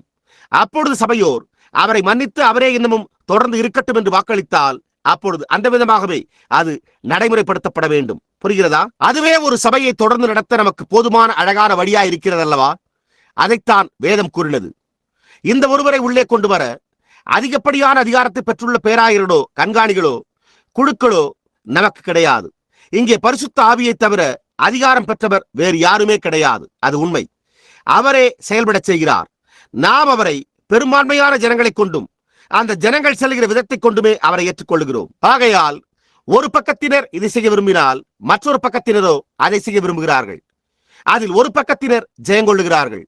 தோல்வியை தழுவுகிற பக்கத்தினர் அவர்கள் அதை குறித்து என்ன செய்கிறார்கள்? ஜெயங்கொண்டுள்ள மற்றவர்களோடு உடனே சேர்ந்து கொண்டு, நாங்கள் அப்போது தவறாயிருந்தோம், நாம் இனிமேல் இப்படியே தொடர்ந்து செல்வோம், ஏனென்றால் பரிசுத்த ஆவியானவரே அந்த தேர்வுரிமையை செய்துள்ளார் என்று கூறுவார்கள். புரிகிறதா? அது முற்றிலும் உண்மையே. நாம் ஒரு மக்களாட்சியாக, அமெரிக்கர்களாக நிலைநிற்கும் வரையில் ஜனநாயக கட்சியும் குடியரசுக் கட்சியும் நமக்கு ஒரே மாதிரியான ஆதரவளிப்பது போன்றே ஆகும். ஜனநாயக கட்சிக்காரர்கள் ஆட்சியில் இருந்தால் குடியரசுக் கட்சிக்காரர்கள் அவர்களை செயல்பட செய்ய ஆதரிக்க வேண்டும். குடியரசுக் கட்சிக்காரர்கள் ஆட்சியானால் மக்களாட்சிக்காரர்கள் ஆதரிக்க வேண்டும். புரிகிறதா? அதுவே நம்மை ஒரு தேசமாக்குகிறது. எப்பொழுது நாம் அதை முறிக்கிறோமோ அப்பொழுது நாம் நம்முடைய ஜனநாயகத்தை முறித்து போடுகிறோம். அது உண்மை. ஜனநாயக கட்சியினர் நான் எந்த காரியத்தையும் செய்ய முடியாது, ஏனென்றால் குடியரசுக் கட்சியினர் ஆட்சியில் இருந்தனர் என்று கூறினால் அப்பொழுதே நாம் வீழ்ச்சி உறுகிறோம். நான் ஒரு கண்டக்கியன். நாம் ஒன்று சேர்ந்திருந்தால் நிலைத்திருப்போம், பிரிவுற்றால் வீழ்ச்சி உறுவோம். இப்பொழுது சபையில் எந்த காரியமாவது தவறாயிருப்பது உங்களுக்கு எப்போதாவது தெரிந்திருந்தால், ஒரு தனிப்பட்ட நபரிடத்தில் அல்லது யாரோ ஒரு நபரிடத்தில் அல்லது எந்த காரியமாவது தவறாயிருப்பதை நீங்கள் அறிந்திருந்தால், அப்பொழுது நீங்கள் சபையில் அந்த காரியத்தை தெளிவுபடுத்தவில்லை என்றால் அப்பொழுது நீங்கள் தேவனுக்கு முன்பாக பதில் கூற கடமைப்பட்டிருக்கிறீர்கள். இப்பொழுது இது என்னுடைய தோள்களின் மீது இல்லை என்பது நினைவிருக்கட்டும். அது உங்களுடைய தோள்களின் மேல் உள்ளது. சபையில் எந்த காரியமாவது தவறாயிருந்தால் தேவன் அதற்காக உங்களை பதில் கூற செய்வார். அது உண்மை. அந்த விதமாக அவர் தம்முடைய சபையை தொடர்ந்து செயல்படுத்துகிறார். அந்த விதமாகத்தான் அது வேதத்தில் உள்ளது. அது வேதாகம முறைமையாய் உள்ளது. அதுவே சபைக்குள்ளான ராஜாதிபத்தியமாய் உள்ளது. போதகரே தலையாயிருக்கிறார். அது உண்மை. ஆமேன். இப்பொழுது இங்கே இந்த ஆசீர்வதிக்கப்பட்ட பண்டைய செய்திக்கு வருகிறோம். நீங்களோ இப்பொழுது அதை அறிந்து கொள்ள வேண்டும் என்று நான் விரும்புகிறேன். இந்த செய்தி ஒலிப்பதிவு செய்யப்படுகிறது என்பது நினைவிருக்கட்டும். சபையின் ஒலிப்பதிவுகளில் கட்டளைகள் மற்றும் சபையின் ஒழுங்குமுறை விதிகள் ஒலிப்பதிவு செய்யப்பட்டுள்ளன. அது வேதாகமத்தின்படியாய் உள்ளது. நாம் அதை செயல்படுத்துகிறதில்லை. தலைமையில் எவருமே இல்லை. இல்லை, எல்லோருமே நாம் எல்லோரும் ஒரே மாதிரியாகவே இருக்கிறோம். ஆனால் நமக்கு ஒரு தலைவர் உண்டு. அது போதகராய் உள்ளது. அவர் பரிசுத்த ஆவியினால் வழிநடத்தப்படும் வரையில் அவரே நமக்கு தலைவர். உண்மை. சரி. இப்பொழுது இங்கே இதில் அநேக கேள்விகள் இருக்கப் போகின்றன. ஆகையால் அடுத்த முறை சகோதரன் நெவில் அவர்கள் வானொலி ஒலிபரப்பிலே இருக்கும்போது நான் இங்கு இருப்பேன். அப்பொழுது நீங்களும் நானும் ஒன்று சேர்ந்து பரபரப்பாக வாதிடும்படி நீங்கள் உங்களுடைய கேள்விகளை எழுதி வைத்துக் கொள்ளுங்கள். நீங்கள் எழுதி வைத்துக் கொள்வீர்களா? சரி. பரிசுத்தவான்களின் விடாமுயற்சி என்பதன் பேரில் நான் போதித்துள்ளேன் என்பதை நான் அறிவேன். நான் இயேசு கிறிஸ்துவின் உயரிய தெய்வீக தன்மை என்பதன் பேரில் போதித்துள்ளேன். நான் விசுவாசியின் பாதுகாப்பு, முன்னறிதல், முன்குறித்தல் மற்றும் அதை குறித்த அநேக காரியங்களின் பேரில் போதித்துள்ளேன். என்னுடைய சபையில் பிரமாணத்தை கடைபிடிக்கிறவர்கள் அநேகர் இருக்கிறார்கள் என்பதை நான் அறிவேன். அது முற்றிலும் சரியாயிருக்கலாம், முற்றிலுமாக. ஆனால் இப்பொழுது அந்த காரியங்களில் நானும் கூட ஒரு பிரமாணக்காரன். நான் ஒரு கால்வினிஸ்ட். நான் அப்படியே வேதாகமத்தை விசுவாசிக்கிறேன், அவ்வளவுதான். இப்பொழுது அவைகளை குறித்த சில கேள்விகள் இருக்குமானால் நான் அத்தாட்சிகள் மற்றும் உணர்ச்சிகள் பேரில் போதித்துள்ளேன். அந்த எல்லா காரியங்களோடும் நீங்கள் கருத்து வேறுபாடு கொண்டிருக்கலாம். ஆகையால் வருகின்ற இரவுகளில் ஒன்றில் ஒரு கால் நாம் அதற்கு ஏற்பாடு செய்வோம். நீங்கள் இங்கே திரும்பி வருவதற்காக விரைந்து செல்ல மிகவும் துரிதப்படுகின்றீர்களா? நாங்கள் புதன்கிழமை இரவு, இந்த வருகின்ற புதன்கிழமை இரவு அதற்காக ஏற்பாடு செய்வோம். ஆகையால் என்னால் அப்பொழுது அதற்கு பதிலளிக்க முடியும் என்று நான் நினைக்கிறேன். புதன்கிழமை இரவு உங்களுடைய கேள்விகளை கொண்டு வந்து அவைகளை இங்கே மேடையின் மீது வையுங்கள். வேதாகமத்தை குறித்த கேள்விகளை. சரி, நான் இப்பொழுது போதித்து வந்துள்ளதன் பேரிலான கேள்விகளை கொண்டு வந்து மேடையின் மீது வையுங்கள். புதன்கிழமை இரவு. அதன் பின்னர் வருகின்ற ஞாயிற்றுக்கிழமை நான் எப்படியும் சிகாகோவில் இருக்க வேண்டும் என்று நான் நினைக்கிறேன். நான் அங்கிருந்து மிக்சிகனுக்கு போகிறேன். கர்த்தருக்கு சித்தமானால் என்னால் முடிந்த அளவு மிகச் சிறந்த வகையில் கேள்விகளுக்கு பதிலளிக்கும்படி முயற்சிக்க புதன்கிழமை இரவு நான் இங்கு இருப்பேன். இப்பொழுது கர்த்தர் இரக்கமாயிருப்பாராக. இப்பொழுது நாம் அப்படியே ஒரு நிமிடம் நம்முடைய தலைகளை தாழ்த்துவோமாக. இப்பொழுது ஸ்தோத்திரிக்கப்பட்ட கர்த்தாவே, இது உம்முடைய மகத்தான ஒழுங்குமுறை திட்டமாய் உள்ளது. இது உம்முடைய சபையாய் உள்ளது. கர்த்தாவே, இது நீர் அசைவாடுகிறதாய் உள்ளது. தேவ ஆவியானவர் எங்களை செயல்பட தூண்டுகிறபடியால் நாங்கள் செயல்பட விரும்புகிறோம். நீர் எங்களை ஆசீர்வதிக்க வேண்டும் என்று நாங்கள் இப்பொழுது ஜெபிக்கிறோம். நாங்கள் இந்த செய்தியை ஒத்திகையாக பார்த்து இந்த ஆழமான காரியங்களுக்குள் சென்று பார்க்கிறபடியால், எங்களுக்கு தேவையாயிருக்கிறபடியால் பரிசுத்த ஆவியானவர் அவைகளை எங்களுக்கு வெளிப்படுத்த வேண்டும் என்று நாங்கள் ஜெபிக்கிறோம். நாங்கள் இதை அவருடைய நாமத்தில் வேண்டிக் கொள்கிறோம். ஆமேன். இப்பொழுது நான் இந்த எபிரேய புத்தகத்தை நான் மகத்தான புத்தகங்களில் ஒன்று என்றே மதிப்பிடுகிறேன். கொஞ்ச காலம் கழித்து ஒரு கால் நான் அயல் நாடுகளுக்கு செல்ல வேண்டியிருக்கலாம். தேவன் அனுமதிப்பாரேயானால் நான் வெகு சீக்கிரத்தில் வெளிநாடுகளுக்கு செல்வேன். நான் ஒரு தரிசனத்தின்படி ஆப்பிரிக்காவிற்கு செல்ல வேண்டும். நான் ஆப்பிரிக்காவிற்கு சென்று அந்த தரிசனத்தை நிறைவேற்றும் வரையில் என்னுடைய கூட்டங்கள் ஒருபோதும் அதிக அளவில் வெற்றியாய் அமையாது என்று நான் நினைக்கிறேன். இப்பொழுது அங்கு செல்வது அநேகமாக இந்த வருகின்ற வசந்த காலத்தில் ஏதோ ஒரு நேரமாயிருக்கலாம். ஆனால் அந்த நேரத்துக்கு இடையில் நான் எபிரேயர் புத்தகத்திலிருந்து இன்னும் ஒரு அதிகாரத்தை, அதாவது எபிரேயர் 11வது அதிகாரத்தை எடுத்து பிரசங்கிக்க விரும்புகிறேன். ஏறக்குறைய அந்த 11ஆம் அதிகாரத்தில் ஒரு வாரம் தரித்திருந்து அந்த பண்பியல்புகளில் ஒவ்வொன்றாய் எடுத்து, இல்லை, அந்த நற்குணங்களை கொண்ட ஒவ்வொருவரையும் தனித்தனியே எடுத்து அவர்களுடைய பண்பியல்புகளை விளக்கி கூற உள்ளேன். புரிகிறதா? விசுவாசத்தினாலே நோவா, அப்பொழுது நோவாவின் ஜீவியத்தை எடுத்து பிரசங்கிப்பேன். விசுவாசத்தினாலே ஆபிரகாம், அப்பொழுது ஆபிரகாமின் ஜீவியத்தை எடுத்து பிரசங்கிப்பேன். விசுவாசத்தினாலே ஆபேல், அப்பொழுது ஆபேலின் ஜீவியத்தை எடுத்து பிரசங்கிப்பேன். புரிகிறதா? அதை விளக்கி கூறுவேன். நீங்கள் அதை விரும்புகிறீர்களா? அந்த விதமாகவே அதை பேசுவேன். அப்பொழுது நாம் முழு வேதாகமத்தை எடுத்து பேசப் போகிறோம். ஒரு கால் நாம் அதை ஒரு வாரம் அல்லது 10 நாள் கூட்டங்களில் அதை நடத்த முயற்சிக்கலாம்.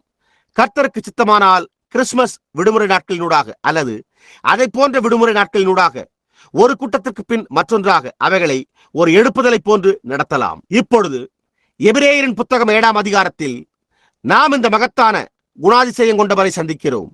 அவருடைய பெயர் என்னவா இருந்தது என்பதை யார் எனக்கு சொல்ல முடியும்? மெல்கிசேதேக்கு. இப்பொழுது இந்த மெல்கிசேதேக்கு யாராயிருந்தார்? அவர் உன்னதமான தேவனுடைய ஆசாரியனாயிருந்தார். அவர் சாலேமின் ராஜாவாயிருந்தார். அது எருசலேமின் ராஜா என்பதாகும். அவர் தகப்பன் இல்லாதவராயிருந்தார். அவர் தாயும் இல்லாதவராயிருந்தார். அவருக்கு அவருடைய பிறப்பின் நேரம் இல்லாதிருந்தது. அவர் மரித்து போகும் ஒரு நேரத்தை ஒருபோதும் உடையவராயிருக்க மாட்டார். இப்பொழுது அது நித்தியமாய் இருக்க வேண்டும் என்றே நாம் கண்டறிகிறோம். என்றென்றும் என்னும் வார்த்தை ஒரு கால அளவையே குறிக்கிறது என்பதை நாம் கண்டறிகிறோம். அது உங்களுக்கு இன்னமும் நினைவிருக்கிறதா?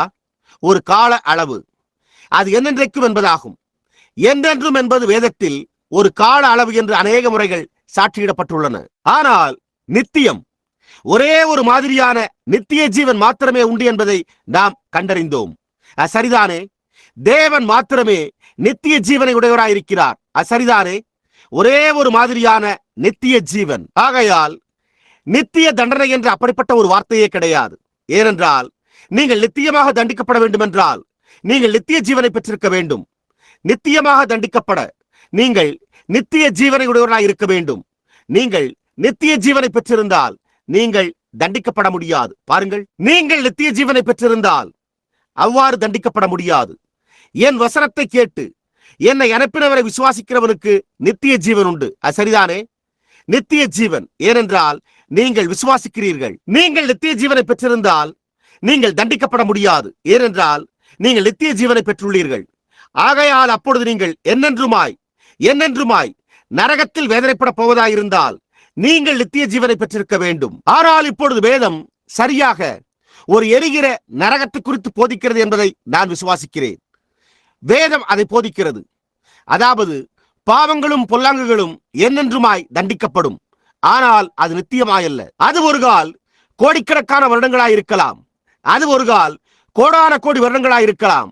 ஆனால் ஒரு நேரத்தில் அது முற்று பெற வேண்டும். ஏனென்றால் ஒரு துவக்கத்தை கொண்டிருந்த எந்த காரியத்திற்கும் ஒரு முடிவு உண்டு. ஒரு துவக்கமே இல்லாதிருக்கிற அந்த காரியங்களுக்கு முடிவே இல்லை. அந்த பாடம் இப்பொழுது உங்களுக்கு நினைவிருக்கிறதா? நாம் எப்படியாய் திரும்பி சென்று ஒரு துவக்கத்தை கொண்டிருந்த ஒவ்வொரு காரியமும் தாறுமாறாக்கப்பட்டது என்பதை கண்டறிந்தோம். பாருங்கள், முதன்மை ஸ்தானத்திலிருந்து தாறுமாறாகுதல், முடிவிலே அது நித்தியத்திற்கு திரும்பி செல்கிறது. அதன் பின்னர் எல்லா நரகமும், எல்லா வேதனையும், எப்பேற்பட்ட ஞாபகத்திறனும் நித்தியத்திற்காக மறைந்துவிடும். துவக்கத்தை கொண்டுள்ள ஒவ்வொரு காரியமும் முடிவடைகிறது. இந்த மெல்கிசேதேக்கு இயேசுவாய் இருக்கவில்லை. ஏனென்றால் அவர் தேவனாயிருந்தார். இயேசுவுக்கும் தேவனுக்கும் என்ன வித்தியாசம் உண்டாயிருந்தது? அதாவது இயேசு தேவன் வாசம் செய்த கூடாரமாயிருந்தார். புரிகிறதா? இப்பொழுது மெல்கிசேதேக்கு இயேசு தகப்பனையும் தாயையும் உடையவராயிருந்தார். இந்த மெல்கிசேதேக்கோ தகப்பனும் தாயும் இல்லாதவராயிருந்தார். இயேசு ஜீவனின் ஒரு துவக்கத்தை உடையவராயிருந்தார். அவர் ஜீவனின் முடிவையும் உடையவராயிருந்தார். ஆனால் இந்த மனிதனோ தகப்பனும் தாயும் இல்லாதவராய், நாட்களின் துவக்கமும் ஜீவனின் முடிவு உடையவராய் இல்லாமல் இருந்தார். ஆனால் அது அதே நபராகத்தான் இருந்தது. மெல்கிசேதேக்கும் இயேசுவும் ஒருவரே. ஆனால் இயேசு பூமிக்குரிய சரீரத்தில் பிறந்து பாவமானார். தேவனுடைய சொந்த சரீரம், அவருடைய சொந்த குமாரன் மரணத்தின் கொடுக்கை எடுத்து போட, மீட்பின் கிரயம் செலுத்த, தமக்கென்று குமாரையும் குமாரத்திகளையும் பெற்றுக்கொள்ளவே பிறந்து பாவமானார். உங்களுக்கு புரிகிறதா? அந்த காரணத்தினால்தான் அவர் ஒரு துவக்கத்தை உடையவராயிருந்தார், அவர் முடிவையும் உடையவராயிருந்தார். ஆனால் இந்த பரிபூர்ணமான சரீரம் ஞாபகார்த்தமாக நம்முடைய உயிர்த்தெழுதலின் அச்சாரமாயிருக்கிறது. அந்த பரிசுத்தமான சரீரம் அழிவை காண தேவன் அனுமதிக்க மனதில்லாதிருந்தார்.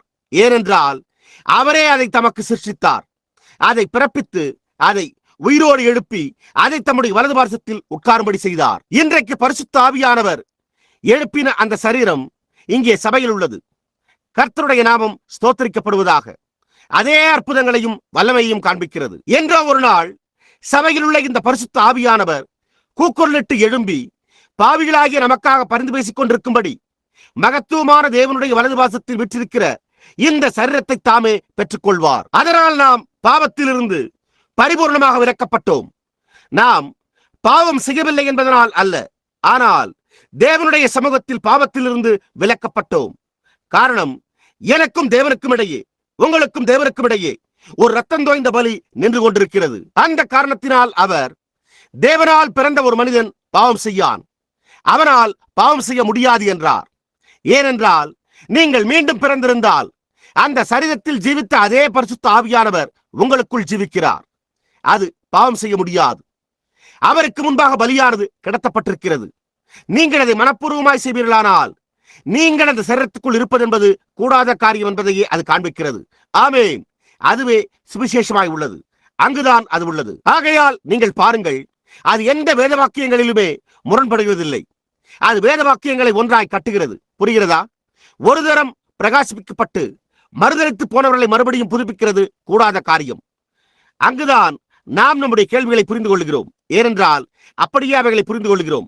அந்த விதமாகத்தான் நாம் புரிந்து கொள்ள வேண்டும். இப்பொழுது கவனியுங்கள், ஒரு தரம் பிரகாசிப்பிக்கப்பட்டு மறுதலித்து போனவர்கள் தேவனுடைய குமாரனை தாங்களே மறுபடியும் சிலுவையில் அறைந்து அவமானப்படுத்துகிறபடியால் மனம் திரும்புவதற்கு ஏதுவாய் அவர்களை மறுபடியும் புதுப்பிக்கிறது கூடாத காரியம். அவர்களால் அதை செய்ய முடியாது. அதன் பின்னர் நீங்கள் எபிரேயர் 10ஆம் அதிகாரத்துக்கு செல்லுங்கள். அங்கேயோ அது சத்தியத்தை அறியும் அறிவை அடைந்த பின்பு நாம் மனப்பூர்வமாய் பாவம் செய்கிறவர்களாய் இருந்தால், பாவம் என்றால் என்ன? அவிசுவாசம். பரிசுத்த ஆவியானவர் இந்த காலையில் இங்கே செய்த காரியங்களையே மீண்டும் செய்கிறதை நீங்கள் கண்டு, கிறிஸ்து மரித்தோரிலிருந்து எழுந்து விட்டார் என்பதையும், அவர் தம்முடைய சபையிலும் தம்முடைய ஜனங்களுக்கு மத்தியிலும் ஜீவித்துக் கொண்டிருக்கிறார் என்பதையும் நீங்கள் கண்டு, வேண்டுமென்றே மனப்பூர்வமாய் அதை புறக்கணித்தால் நீங்கள் தேவனண்டை வருவது எப்போதுமே கூடாத காரியம். ஏனென்றால் நீங்கள் பரிசுத்த ஆவியை தூஷித்திருக்கிறீர்கள். இயேசுவானவர் அந்த அற்புதங்களை செய்து கொண்டிருந்த போது அவரும் அதே காரியங்களை கூறினார். அவர்கள், ஏன் அவர் பெயல்செபூல், அவர் குறி சொல்லுபவர், அவர் ஒரு பிசாசு என்று கூறினர். இயேசு சுற்றி பார்த்து திரும்பி, நான் அதற்காக உங்களை மன்னித்து விடுவேன். ஆனால் பரிசுத்த ஆவியானவர் வந்து அதை செய்கிற போது அதற்கு விரோதமாக ஒரு வார்த்தை பேசினாலும் அது இம்மையிலும் மறுமையிலும் மன்னிக்கப்படாது. ஏனென்றால் நீங்கள் அவருக்குள்ளிருந்த தேவனுடைய ஆவியை ஒரு அசுத்த ஆவி என்று அழைத்திருக்கிறீர்கள் என்றார். ஆகையால் நாம் மனப்பூர்வமாய் பாவம் செய்தால், நாம் பாவம் செய்து மனப்பூர்வமாய் அவிசுவாசித்தால், நாம் சத்தியத்தை ஏற்று மீண்டும் பிறந்த பிறகு அல்ல, அப்பொழுது நம்மால் பாவம் செய்ய முடியாது. ஒரு கிறிஸ்தவனால் மன்னிக்க முடியாத பாவத்தை செய்ய முடியாது. அவனால் அதை செய்ய முடியாது. அதை செய்கிறது தேவபக்தியற்றவர்களாகும். அது பாவனை விசுவாசியே அன்றி விசுவாசி அல்ல. அந்த யூத ரபிகள், அவர்கள் ஆசார நுணுக்கம் வாய்ந்தவர்களாக இருந்தனர் என்று அவர்கள் எண்ணினர். அவர்கள் டிடி மற்றும் PhD பட்டங்களை பெற்றிருந்தனர். அவர்கள் எல்லாவற்றையுமே உடலாக இருந்தனர் என்று அவர்கள் எண்ணிக்கொண்டனர். ஆனால் அவர்களோ மோசமான பாவிகளாக இருந்தனர். உங்களால் அவர்கள் மீது கை நீட்டி அவர்களுடைய ஜீவியத்தின் பேரில் குற்றம் சாட்ட முடியாது. அவர்கள் சுத்தமாயும் நன்னடத்தை உள்ளவர்களாயும் நேர்மையானவர்களாயும் அந்த விதமாக இருந்தனர். ஆனால் அவர்கள் அவிசுவாசிகளாக இருந்தனர். நீங்கள் பாவம் என்ற வார்த்தையை எடுத்துக்கொண்டு அதன் பொருள் என்னவென்பதை கண்டறியுங்கள்.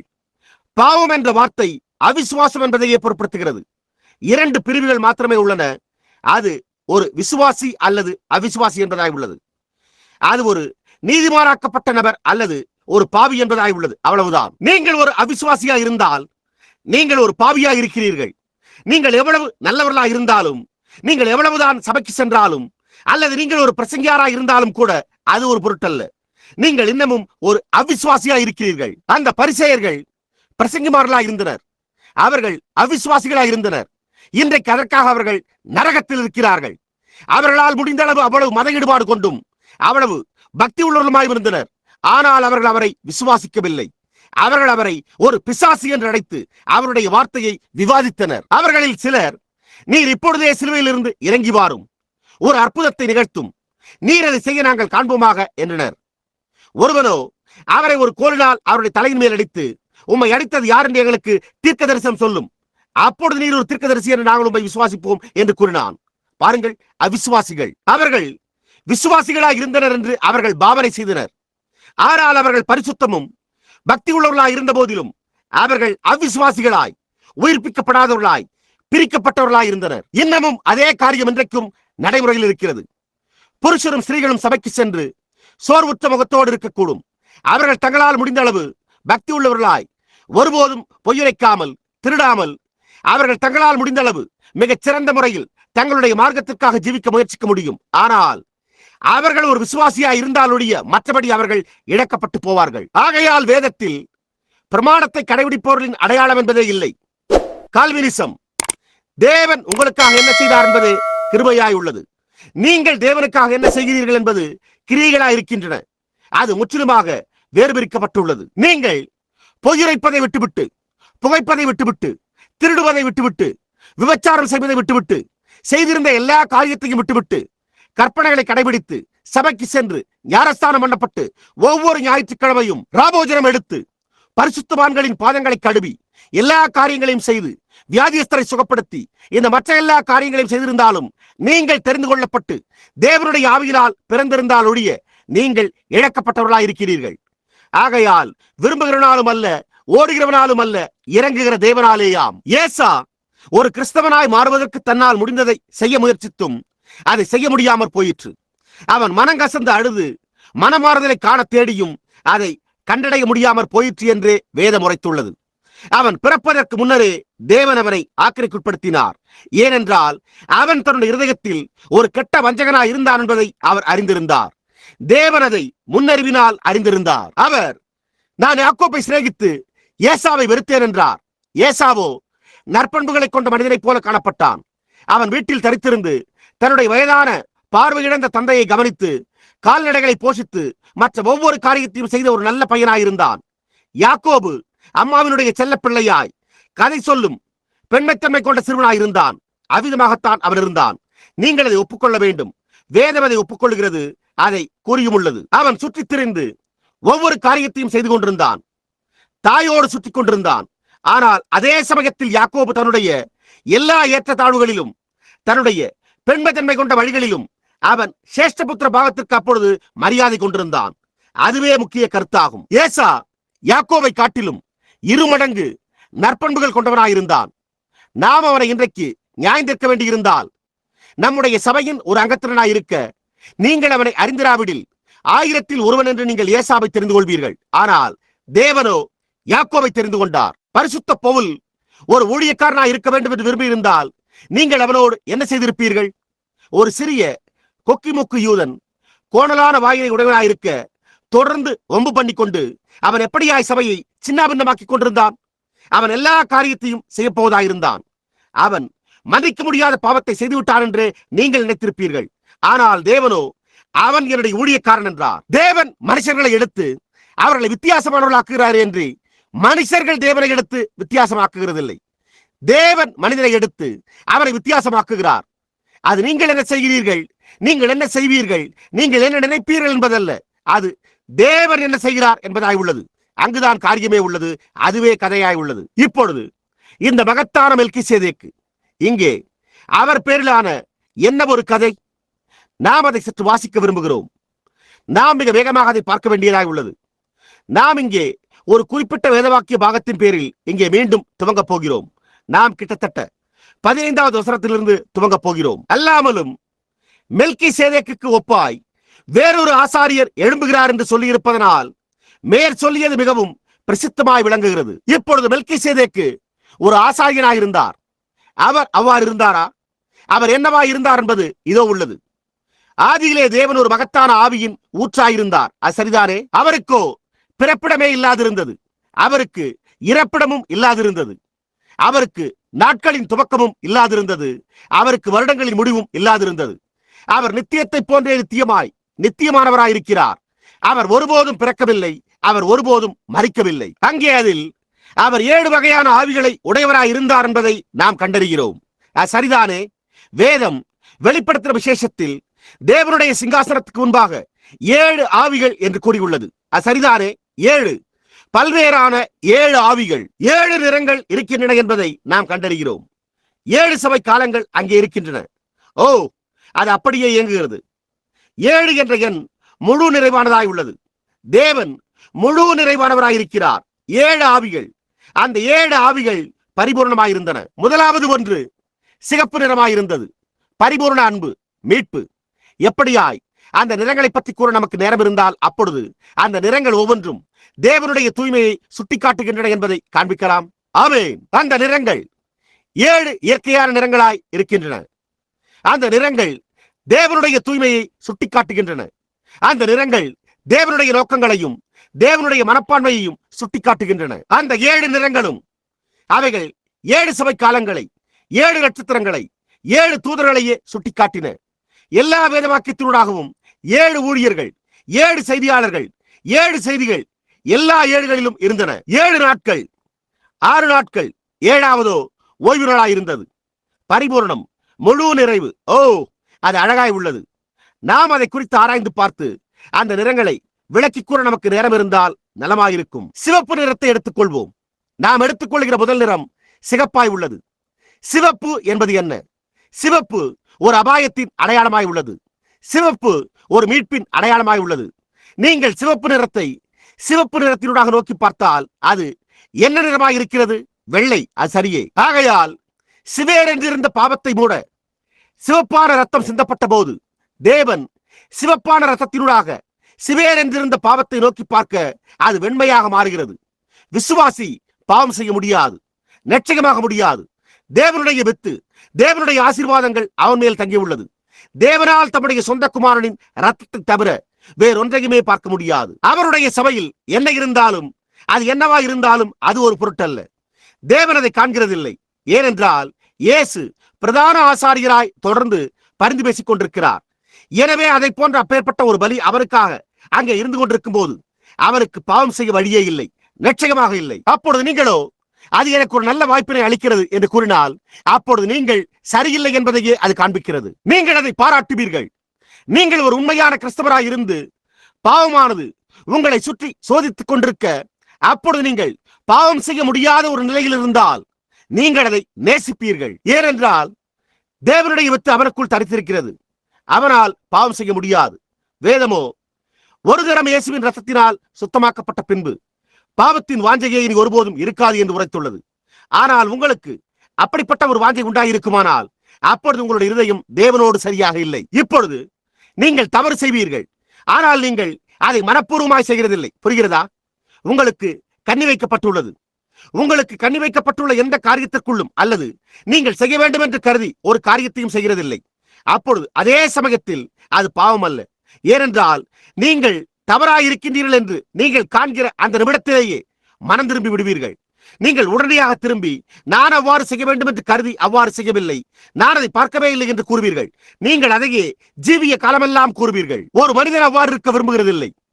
நாம் மிகவும் முட்டாள்களாகவும் மிகவும் அந்தகாரத்திலும் இங்கே பூமியில் இருக்கிற காரணத்தால் எல்லா நேரத்திலும் நம்மை மறைத்து காத்துக்கொள்ள நமக்காக ஒரு இரத்த பாவ நிவர்த்தி உள்ளது. காரணம், நாம் சந்தித்த முதல் தவறு இப்பொழுது அங்குதான் உங்களுடைய பிரமாணக்காரரின் கருத்தும் உள்ளது. ஓ, உங்களுக்கு என்னவென்று தெரியுமா? அந்த ஸ்திரீ பரிசுத்தமாக்கப்பட்டிருந்தாள். ஆனால் தேவனுக்கு ஸ்தோத்திரம், அவள் தவறு செய்து விட்டாள். அவள் பின்வாங்கி போய்விட்டாள் என்பதை நான் அறிவேன். அது தவறாகும். அவள் பின்வாங்கி போய்விடவில்லை. அவள் ஒரு தவறு செய்து விட்டாள். அவள் அதை மனப்பூர்வமாய் செய்திருந்தால் அப்பொழுது அவள் துவக்கத்திலேயே சரியாயிருக்கவில்லை. அவள் அதை செய்ய வேண்டும் என்று கருதி செய்யவில்லை என்றால் அவள் பரிசுத்த தேவனுடைய சபைக்கு முன்பாக நடந்து சென்று அதை அறிக்கை செய்து, நான் தவறாக இருக்கிறேன், நீங்கள் அதை மன்னியுங்கள் என்று கூறுவாள். நீங்கள் அதை செய்ய கடமைப்பட்டவர்களாக இருக்கிறீர்கள். நீங்கள் அதை உங்களுடைய இருதயத்திலிருந்து செய்யவில்லை என்றால் அப்பொழுது நீங்களாகவே பீடத்தண்டைக்கு சென்றிருக்க வேண்டும். உண்மை, சபையில் உண்மையான பரிசுத்தம் உண்டு, அசலான பரிசுத்தம் உண்டு. உங்களுடைய பரிசுத்தம் அல்ல, கிறிஸ்துவனுடைய பரிசுத்தமாகும். அவருக்கு அளிக்க எந்த பரிசுத்தமும் என்னிடத்தில் இல்லை. ஆனால் நான் அவருடைய கிருபையில் நம்பிக்கை கொண்டிருக்கிறேன். நான் அதை என்னுடைய இதயத்தில் பெற்றுள்ளேன். நான் அதற்கு தகுதியற்றவராயிருக்கிறேன். அதற்கு தகுதியாக என்னால் செய்ய முடிந்தது ஒன்றுமே இல்லை. ஆனால் கிருபையினால் அவர் என்னை கூப்பிட்டு என்னை வரும்படிக்கு அழைத்தார். நான் அவரை நோக்கி பார்த்தேன். அவர் என்னிடத்தில் இருந்த வாஞ்சையை எடுத்து போட்டு விட்டார். நான் ஒவ்வொரு மாதத்திலும் ஒவ்வொரு வருடத்திலும் ஆயிரக்கணக்கான தவறுகளை செய்கிறேன். நிச்சயமாகவே நான் செய்கிறேன். ஆனால் நான் தவறாக இருக்கிறேன் என்பதை நான் காணும் போது தேவனே, நான் அதை செய்ய வேண்டும் என்று செய்யவில்லை. நீர் என்னுடைய இருதயத்தை அறிந்திருக்கிறீர். நான் அதை செய்ய வேண்டும் என்று கருதவில்லை. எனக்கு அதில் கண்ணி வைக்கப்பட்டது. நான் அதை செய்ய வேண்டும் என்று கருதவில்லை. கர்த்தாவே, நீர் என்னை மன்னியும் என்று கூறுவேன். நான் என்னுடைய சகோதரனுக்கு தவறு செய்திருந்தால் அப்பொழுது நான், சகோதரனே, என்னை மன்னியும், நான் அதை செய்ய வேண்டும் என்று கருதவில்லை என்று கூறுவேன். நிச்சயமாகவே தேவன் என்னுடைய இருதயத்தை அறிந்திருக்கிறார். அங்குதான் உங்கள் காரியமே உள்ளது. அங்கே இரத்த பலியானது உள்ளது. அங்குதான் சுவிசேஷத்தின் வல்லமை உண்டு. அந்த பரிசுத்த சபை முன்னே செல்கிறது. நீங்கள் ஏதோ காரியத்தை செய்து விட்டீர்கள் என்ற காரணத்தினால் அல்ல, அது நீங்கள் அதனோடு செய்வதற்கு ஒன்றுமே இல்லாதிருந்த ஒரு காரியமாய் உள்ளது. அங்குதான் பாவ நிவர்த்தி உள்ளது. இப்பொழுது இந்த மெல்கிசேதேக்கு அவர் வந்தபோது நான் உங்களுக்கு மற்றொரு காரியத்தை கூற விரும்புகிறேன். நீங்கள் எப்போதாவது ஒரு மும்முறை கொண்ட கண்ணாடி துண்டை எடுத்து பார்த்துள்ளீர்களா? நீங்கள் அந்த மும்முறை கொண்ட கண்ணாடி துண்டை எடுத்து சூரிய வெளிச்சம் அதில் படும்படி வையுங்கள். அப்பொழுது அது 7 பரிபூரண நிறங்களை உண்டு பண்ணும். ஒரு மும்முறை கொண்ட கண்ணாடி துண்டு ஒரு வானவில்லை தோற்றுவிக்கும். அது முற்றிலும் உண்மை. இப்பொழுது நமக்கு நேரம் இருந்தால் நாம் அதன் பேரில் சென்று பார்க்கலாம். 3 பரிபூரணத்தை கொண்டு வருகிறது. பிதா, குமாரன், பரிசுத்தாவி. நீதிமானாக்கப்படுதல், பரிசுத்தமாக்கப்படுதல், பரிசுத்தாவியின் அபிஷேகம். அங்குதான் காரியமே உள்ளது. 3 மூலமாகவே பரிபூரணம் உண்டாகிறது. தேவன் மனிதனுக்கு மேலே இருந்தார். தேவன் மனிதனுக்குள் இருந்து இயேசு என்று அழைக்கப்பட்டார். தேவன் சபைக்குள் இருக்கிறார். அப்பொழுதே பரிபூரணம். தேவன் இங்கே மேலே, தேவன் ஒரு அக்கினி ஸ்தம்பத்தில் இருந்தவரை மனிதன் பாவம் செய்தான். சரியாக கூறினால், ஒரு அக்கினி ஸ்தம்பத்தில் தேவன் இருந்த வரையில் மனிதன் தேவனுக்கு முன்பாக பாவம் செய்தான். ஏனென்றால் அவன் அப்பொழுது ஒரு அசுத்தமான சிருஷ்டியாக இருந்தான். அவருக்கு முன்பாக மிருகத்தின் ரத்தம் வைக்கப்பட்டிருந்தது. அதன் பின்னர் தேவ ஆட்டுக்குட்டியானவர் வந்தார். அது தேவனுடைய இரட்சகமான 2ஆம் கட்டமாய் உள்ளது. அதே தேவன் மற்றொரு உத்தியோகம். அப்பொழுது இந்த தேவன் கிறிஸ்துவுக்குள் இருந்தார். அது அக்கினி ஸ்தம்பத்துக்குள் இருந்த அதே தேவனாயிருந்தது. அதே தேவன் மாம்சமாக்கப்பட்டு நமக்குள்ளே வாசம் பண்ணினார். அப்பொழுது மனிதன் அவரை குறித்து பரிகசித்தான். அது அப்பொழுதும் அதற்காக கணக்கில் எடுக்கப்பட்டது. அப்பொழுது ரத்தமானது இன்னும் சிந்தப்படாதா இருந்தது. அது உண்மை. இயேசுவோ, நான் உங்களுக்கு மன்னித்து விடுவேன் என்றார். ஆனால் அப்பொழுது மாம்சமான அதே ஒருவர் மீண்டும் அக்கினி ஸ்தம்பமானார். நான் தேவனிடத்திலிருந்து வந்தேன், நான் தேவனிடத்திற்கு போகிறேன். இங்கே பவுல் தமஸ்குவிற்கு செல்லும் வழியில் அவரை அந்த அதே அக்கினி ஸ்தம்பத்தில் சந்தித்ததை நாம் கண்டறிகிறோம். பேதுரு அவரை சிறைச்சாலையில் அந்த அதே அக்கினி ஸ்தம்பத்தில் சந்தித்ததை நாம் கண்டறிகிறோம். நிச்சயமாக நாம் இன்றைக்கு அவரை நமக்கு மத்தியிலே அதே அக்கினி ஸ்தம்பமாக காண்கிறோம். ஆனால் பரிபூர்ணம் அந்த இடத்திற்கு வந்துள்ளது. அதாவது அந்த நடுவான நபர். இப்பொழுது இங்கே ஒரு யூதன் இருக்க நேர்ந்தால், அல்லது பழைய ஏற்பாட்டை புரிந்து கொள்கிற யாராவது இருக்க நேர்ந்தால் நலமாயிருக்கும். அப்பொழுது நான் அதை உங்களுக்கு நிரூபித்து காட்டட்டும். நான் இப்பொழுது என்னோடு பழைய ஏற்பாட்டை வைத்திருக்கவில்லை. இது புதிய ஏற்பாடாய் உள்ளது. ஆனால் கூடார சுத்திகரிப்பின் போது யூத பலியில் தேவ சமூகத்து அப்பத்தை ஏறெடுத்து படைக்கும் அந்த கோஷர் அப்பத்தட்டில் வைக்கப்பட்டிருந்த அந்த 3 அப்பங்களில் நடுவில் வைக்கப்பட்டிருந்த அப்பம் உடைக்கப்பட்டிருந்தது. அதை எந்த யூதனிடத்திலாவது கேட்டு பாருங்கள். அது கிறிஸ்துவாயிருந்தது. அடுக்கின் மையத்தில் இருந்த அப்பமானது உடைக்கப்பட்டிருந்தது. கிறிஸ்து அது இடையில் இருந்தது. மீட்பிற்காக ஒரு உடைநிலங்க உண்டாக வேண்டியதாக இருந்தது. அந்த கோஷர் அப்பம் மீட்பாக அந்த அப்பம் கருதப்பட்டது. இங்கே அவர் இருக்கிறார். இன்றிரவு நாம் ராபோஜனம் எடுக்கும் போது நாம் அந்த கோஷர் அப்பத்தை பிடுகிறோம். ஏனென்றால் அது கிறிஸ்துவின் சரீரமாய் உள்ளது. அவருடைய நீதியினூடாக நாம் அவருடைய நீதியாகும்படிக்கு, நம்முடைய பாவங்களுக்கான ஒரு கிருபாதார பலியாய் இருக்கும்படி அவர் கல்வாரியிலே நொறுக்கப்பட்டார். ஏனென்றால் நாம் அவருடைய நீதியாகும்படிக்கு அவர் நம்முடைய பாவமானார். சகோதரனே, அது முற்றிலும் கிருபையாய் உள்ளது. முற்றிலுமாக நீங்கள் வேறெந்த வழியிலும் நீதிமானாகவே முடியாது. அதற்கு வழியே கிடையாது. இப்பொழுது இந்த மெல்கிசேதேக்குக்கு வழியிலே சந்தித்த இந்த மகத்தான நபருக்கு அவன் செலுத்தினான். ஆபிரகாம் அவருக்கு தசமபாகத்தை செலுத்தினான். அவர் எவ்வளவு ஒரு மகத்தான மனிதனாய் இருந்திருக்க வேண்டும். இப்பொழுது துரிதமாக கவனியுங்கள். அவர் மாம்ச சம்பந்தமான கட்டளையாகிய நியாயப்பிரமாணத்தின்படி ஆசாரியராகாமல் இப்பொழுது அது பிரமாணத்தை கடைபிடிப்பவரின் நியாய பிரமாணம் என்பதை பார்த்தீர்களா? நியாயப்பிரமாணம் கொலை செய்யாதிருப்பாயாக, விபச்சாரம் செய்யாதிருப்பாயாக, களவு செய்யாதிருப்பாயாக என்று உரைத்தது. இயேசுவோ சுற்றி திரும்பி பார்த்து கொலை செய்யாதிருப்பாயாக என்று பூர்வத்தாருக்கு உரைக்கப்பட்டது. ஆனால் நான் உங்களுக்கு சொல்லுகிறேன், தன் சகோதரன் நியாயமில்லாமல் கோபித்துக் கொள்பவன் அவனை ஏற்கனவே கொலை செய்தாயிற்று என்றார். விபச்சாரம் செய்யாதிருப்பாயாக என்று பூர்வத்தாருக்கு உரைக்கப்பட்டது. ஆனால் நான் உங்களுக்கு சொல்லுகிறேன், ஒரு ஸ்திரியை இச்சையோடு பார்க்கிற எவனும் தன் இருதயத்தில் அவளோடு விபச்சாரம் செய்தாயிற்று என்றார். அங்குதான் உங்கள் காரியமே உள்ளது. அதாவது ஸ்திரீகள் எப்படி உடை உடுத்த வேண்டும் என்றும் சரியானதை எப்படி செய்ய வேண்டும் என்றும் போதிக்க வேண்டும்.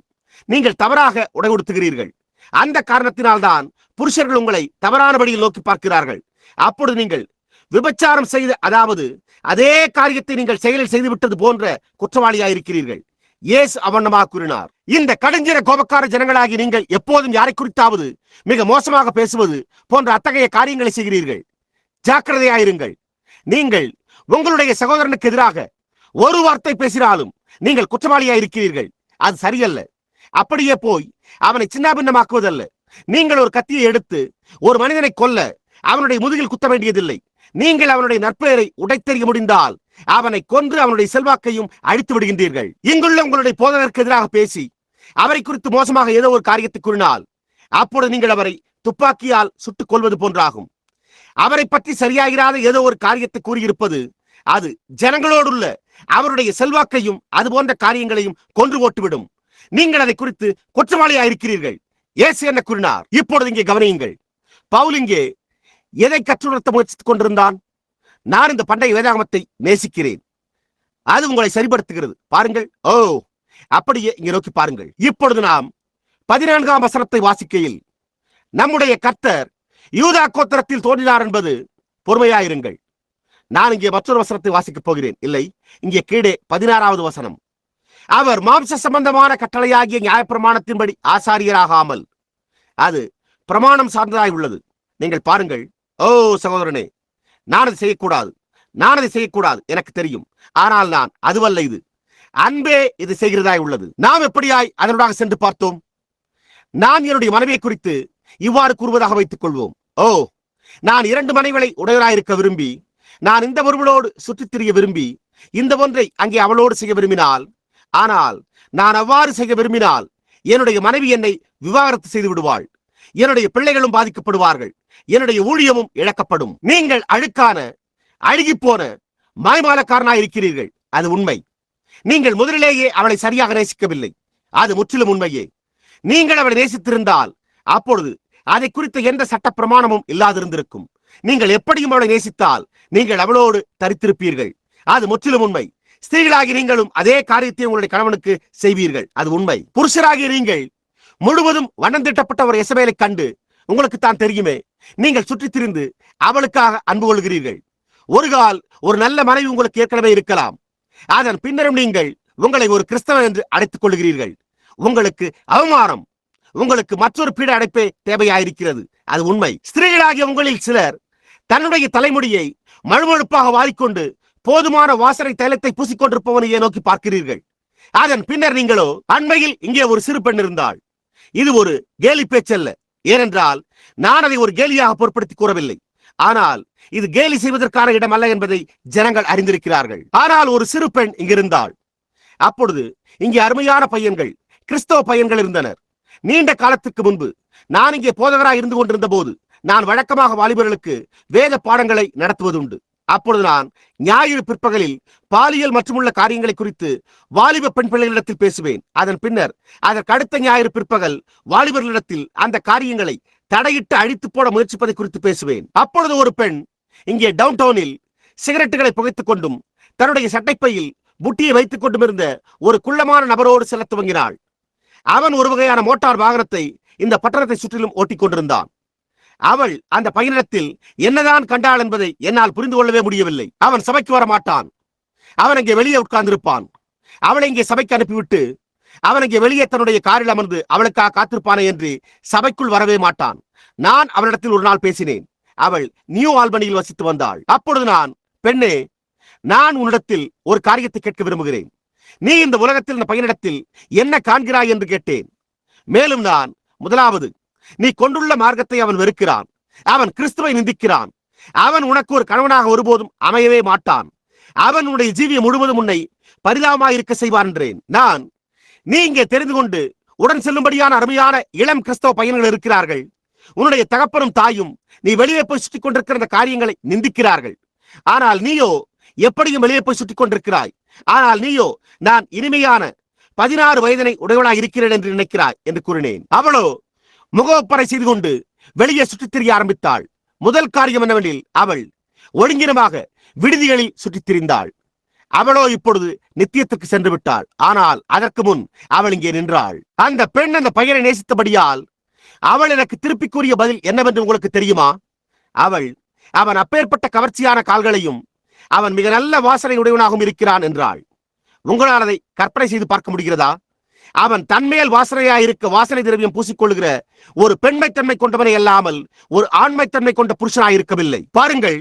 அப்பொழுது நான், சகோதரியே, சொரசொரப்பான வளைந்த கால்களும் மரணாயை போன்று நாற்றமெடுக்கும் நிலையுடைய ஒரு கிறிஸ்தவ பையனோடு அவன் முற்றிலும் ஒரு கிறிஸ்தவ பையனாக இருந்தால் அவனோடு செல்லவே விரும்புவேன் என்றேன். அது உண்மையே. ஆம், அதாவது அப்பேற்பட்ட கவர்ச்சி வாய்ந்த கால்கள், மிக நல்ல வாசனை கொண்டவன் என்பதோ சாக்கு போக்காயிருக்கிறது. அந்த தெருவீட்டில் வசித்தவன் முடிவிலே அந்த பெண்ணுடைய வாழ்க்கையை பாழாக்கி விட்டான். அது ஒரு அவமானமாய் வெட்கக்கேடாய் உள்ளது. விவாகம் கனமுள்ளது. ஆனால் அதில் ஜெபத்தோடும் பயபக்தியோடும் ஈடுபட வேண்டும். அந்த ஸ்திரீக்கான அசலான அன்பு உங்களை என்றென்றுமாய் இணைத்து கட்டும். நீங்கள் பூமியின் மேல் எதை கட்டுவீர்களோ நான் அதை பரலோகத்தில் கட்டுவேன். நீங்கள் வீதியில் நடந்து செல்லும் போது அவள் ஒரு கால் வயோதிகமாய் தலைமுடி நரைத்து சுருக்கம் எழுந்தவளாய் இருக்கலாம். ஆனால் அவள் ஒரு வாலிப பெண்ணாக அழகான ஸ்திரீயாக இருந்தபோது நீங்கள் அவளுக்காக கொண்டிருந்த அதே மாறாத அன்பையே நீங்கள் இன்னமும் உடையவர்களாய் இருப்பீர்கள். நீங்கள் ஒரு கால் தோள்பட்டை தொங்கினவராய் வழுக்க தலையோடு சுருங்கின முகத்தோடு இருக்கலாம். ஆனால் நீங்கள் பரந்தகன்ற தோள்களோடும் சுருளான முடியோடும் நின்றபோது அன்பு கொண்டிருந்தவாறே அவள் உங்களை நேசிப்பாள். அது உண்மையாகவே அவள் தேவனை உடையவளாய் இருந்தால் அவ்வாறு செய்வாள். நீங்கள் ஆற்றுக்கு அப்பால் கடந்து சென்று விடும்போது அப்பொழுது நீங்கள் மீண்டும் வாலிப புருஷர்களாகவும் வாலிப ஸ்திரீகளாகவும் என்றென்றுமாய் ஒன்று சேர்ந்து ஜீவிக்கும்படியான தோற்றம் அடைவீர்கள். அந்த நேரத்தையே நீங்கள் எதிர்நோக்கிக் கொண்டிருக்கிறீர்கள். அது தேவனுடைய நெத்திய வாக்குத்தத்தமாய் உள்ளது. அவர் அதை செய்வேன் என்று கூறினார். அவர் அது மாத்திரமல்ல, நாம் ஒரு நிமிடத்தில் அதை பெற்றுக் கொள்வோம். அவர் அதை செய்வதாக ஆணையிட்டார். நாம் தொடர்ந்து வாசிக்கையில் இதை கவனியுங்கள். அவர் மாம்ச சம்பந்தமான கட்டளையாகிய நியாயப்பிரமாணத்தின்படி ஆசாரியராகாமல் நாம் அதை புரிந்து கொள்ளும்படியாக இப்பொழுது நாம் வேகமாக வாசிக்கப் போகிறோம். நீர் மெல்கிசேதேக்கின் முறைமையின்படி என்னென்றைக்கும் ஆசாரியராக இருக்கிறீர் என்று சொல்லிய சாட்சிக்கு தக்கதாக அழியாத ஜீவனுக்குரிய வல்லமையின்படியே ஆசாரியரானார். ஒரு ஆசாரியர் தேவைப்படும் வரையில் அவர் ஒரு ஆசாரியராயிருப்பார். முந்திர கட்டளை பலவீனம் உள்ளதும் பயனற்றதுமாயிருந்த நிமித்தம் மாற்றப்பட்டது. நியாயப்பிரமாணமானது ஒன்றையும் பூரணப்படுத்தவில்லை. உங்களாலும் முடியாது. நீங்கள் என்ன செய்தாலும் அது ஒரு பொருட்டல்ல. நீங்கள் மது அருந்துவதை விட்டுவிட்டு, புகைப்பிடிப்பதை விட்டுவிட்டு, பொய் சொல்வதை விட்டுவிட்டு சபைக்கு போய் இதை செய்ய முயற்சித்து அதை செய்ய முயற்சித்தாலும் நீங்கள் இன்னமும் மாம்ச பிரகாரமானவர்களாகவே இருக்கிறீர்கள். அது நியாயப்பிரமாணமாய் உள்ளது. நியாயப்பிரமாணமானது ஒன்றையுமே பூரணப்படுத்துகிறது இல்லை. ஆனால் எது பூரணப்படுத்துகிறது? கிறிஸ்து. மகிமை. நான் பொய் சொல்வதை விட்டுவிட்டிருக்கலாம், திருடுவதை விட்டுவிட்டிருக்கலாம், விபச்சாரம் செய்வதை விட்டுவிட்டிருக்கலாம், புகையிலை மெல்லுதலை விட்டுவிட்டிருக்கலாம். எல்லா காரியங்களையுமே விட்டுவிட்டிருந்தாலும் நான் அப்பொழுதும் மாம்ச பிரகாரமானவனாகவே இருக்கிறேன். தேவன் அதை ஏற்றுக்கொள்கிறதில்லை. ஏனென்றால் கிருபாதார வழியில் அவருக்கு ஏறெடுத்து படைக்கிற இடத்தில் ஒன்றுமே இல்லை. ஆனால் இந்த நிமிடமே நான் என்னுடைய கரங்களை ஸ்தோத்திரிக்கப்பட்ட கர்த்தராகிய இயேசு கிறிஸ்துவின் தலையின் மேல் வைத்து, கர்த்தாவே, நான் நல்லவன் அல்ல, நீர் என்னை உம்முடைய பணிவிடைக்காரனாக ஏற்றுக்கொள்வீரா என்று கேளுங்கள். தேவன் என்னுடைய பாவங்களை முத்தமிட நான் தேவனுடைய பார்வையில் பரிபூர்ணமாக நிற்கிறேன். அது உண்மை. ஏன்? நான் என்னுடைய சொந்த தகுதியின் மேல் நின்று கொண்டிருக்கவில்லை. நான் அவருடைய தகுதியின் மேல் நின்று கொண்டிருக்கிறேன். அவர் தம்முடைய பாடுகளினூடாகவும் தம்முடைய இரத்தத்தினூடாகவும் நம்மை பரிபூர்ணப்படுத்தி இருக்கிறார். இது முடிப்பதற்கான நேரம் என்பதை நான் காண்கிறேன். ஆனால் என்னால் முடிந்தால் துரிதமாக இதை வாசித்து முடிக்க விரும்புகிறேன். பலவீனம் உள்ளதும் பயனற்றதுமாயிருந்த நிமித்தம் மாற்றப்பட்டது. நியாயப்பிரமாணமானது ஒன்றையும் பூரணப்படுத்தவில்லை. அதிக நன்மையான நம்பிக்கையை வருவிப்பதோ பூரணப்படுத்துகிறது. அதிக நன்மையான நம்பிக்கையை வருவிப்பது எது? கிறிஸ்து. அந்த நம்பிக்கையினாலே தேவனிடத்தில் சேர்கிறோம். நம்முடைய எல்லா நன்மைகளினூடாகவும் நாம் இன்னமும் மாம்ச பிரகாரமானவர்களாகவே இருக்கிறோம். ஆனால் நாம் தேவனுடைய பிரசன்னத்தில் அங்கே ஒரு முறை கூட ஒருபோதும் நிற்க முடியாது என்பதை அடையாளம் கண்டுகொள்கிறோம். இயேசு கிறிஸ்துவனுடைய தகுதிகளினூடாக மாத்திரமே நிற்க முடியும். ஆகையால் அவருடைய குமாரனின் தகுதிகளினூடாகவே நாம் தேவனிடைக்கு சேர்கிறோம். கர்த்தாவே, நான் குற்றமற்ற இருதயத்தோடு உம்மண்டை வருகிறேன். உம்முடைய குமாரனாகிய இயேசுவின் நாமத்தில் தயவு கூர்ந்து என்னை ஏற்றுக்கொள்ளும். ஓ சகோதரனே, அப்பொழுது நீங்கள் ஒரு ஜீவனுள்ள வழியின் மூலமாக வந்து கொண்டிருக்கிறீர்கள். கர்த்தாவே, நான் மது அருந்துவதை விட்டுவிட்டேன் என்பதை நீர் அறிவீர். நான் என்னுடைய மனைவியை சரியாக நடத்துகிறேன் என்பதை நீர் அறிவீர். நான் இதை செய்கிறதை நீர் அறிவீர். நான் அதை செய்கிறேன் என்பதனால் அல்ல. உங்களிடத்தில் ஏறெடுத்து படைக்க ஒன்றுமே இல்லை. மாம்ச பிரகாரமான நியாயப்பிரமாண கட்டளைகள் ஒன்றையுமே செய்ய முடியவில்லை. ஆனால் மற்றொரு நம்பிக்கை செய்ததற்குள் கொண்டு வருகிறது. அந்த நம்பிக்கை கிறிஸ்துவாயிருக்கிறது. அந்த நம்பிக்கை நமக்கு நிலையும் உறுதியும் ஆத்தும நங்கூரமாயிருக்கிறது. கவனியுங்கள், அன்றியும் அவர்கள் ஆணையில்லாமல் பிரதிப்பெயர். நீங்கள் இங்கே கவனிப்பீர்களேயானால் அது சாய்வு எழுத்துக்களில் உள்ளது. ஆசாரியரானார். ஒரு ஆசாரியராய் மாத்திரமல்ல, ஆனால் அவர் ஆடையினாலே ஆசாரியராக்கப்பட்டார். இல்லை, இப்பொழுது கவனியுங்கள், நாம் மற்ற ஆசாரித்துவத்தை புரிந்து கொள்வோமாக. அன்றியும் அவர்கள் லேவியர்கள், நியாயமும் நீதியும் நேர்மையுமான மனுஷர்கள். அன்றியும் அவர்கள் ஆணையில்லாமல் ஆசாரியராக்கப்படுகிறார்கள். தேவன் ஆரோனுடைய முறைமையின்படியே அவன் இந்த ஆசாரியர்களை ஏற்படுத்தினான் என்றார். அவர்கள் தலைமுறைகளினூடாக வந்திருந்தனர். அவர்கள் பள்ளிக்கு சென்று பிரசங்கமார்களாய் இருக்க கற்கிறார்கள். அவர்கள் அவ்வாறே வருகின்றனர். ஆகையால் தேவன் அவர்களை அந்த விதமாக ஆசாரியர்களாக்கினார். அவர்கள் தாங்களாகவே தங்களுடைய கல்வியின் மூலமாக, தங்களுடைய பரம்பரையின் மூலமாக ஆசாரியர்களாக்கிக் கொண்டனர். ஆனால் இந்த மனிதனோ தேவன் ஆணையிட்டதினால் ஒரு ஆசாரியனாக்கப்பட்டார். இப்பொழுது கூர்ந்து கவனியுங்கள், ஆணையில்லாமல் ஆசாரியராக்கப்படுகிறார்கள். இவரோ, நீர் மெல்கிசேதேக்கின் முறைமையின்படி என்னென்றைக்கும் ஆசாரியராய் இருக்கிறீர் என்று கர்த்தர் ஆணையிட்டார், மனம் மாறாமலும் இருப்பார் என்று தம்முடனே சொன்னவராலே ஆணையோடு ஆசாரியரானார். ஆனதால் இயேசுவானவர் ஆணையின்படியே ஆசாரியராக்கப்பட்டது எவ்வளவு விசேஷித்த காரியமோ அவ்வளவு விசேஷித்த உடன்படிக்கைக்கு பிணையாளியானார். இப்பொழுது துரிதமாக, அன்றியும் அவர்கள் மரணத்தின் நிமித்தம் நிலைத்திருக்க கூடாதவர்களானபடியால் ஆசாரியராக்கப்படுகிறவர்கள் அநேகராயிருக்கிறார்கள். கோடான கோடி ஆசாரியர்கள் இருந்தனர். ஏனென்றால் அவர்கள் மரணம் மரணம் மற்றும் பலவீனங்கள், மரணம் மரணம் மரணம் என்பதை தவிர வேறொன்றையும் உடையவர்களாய் இருக்கவில்லை. ஆனால் அவரை கவனியுங்கள், இவரோ எந்த மனிதன்?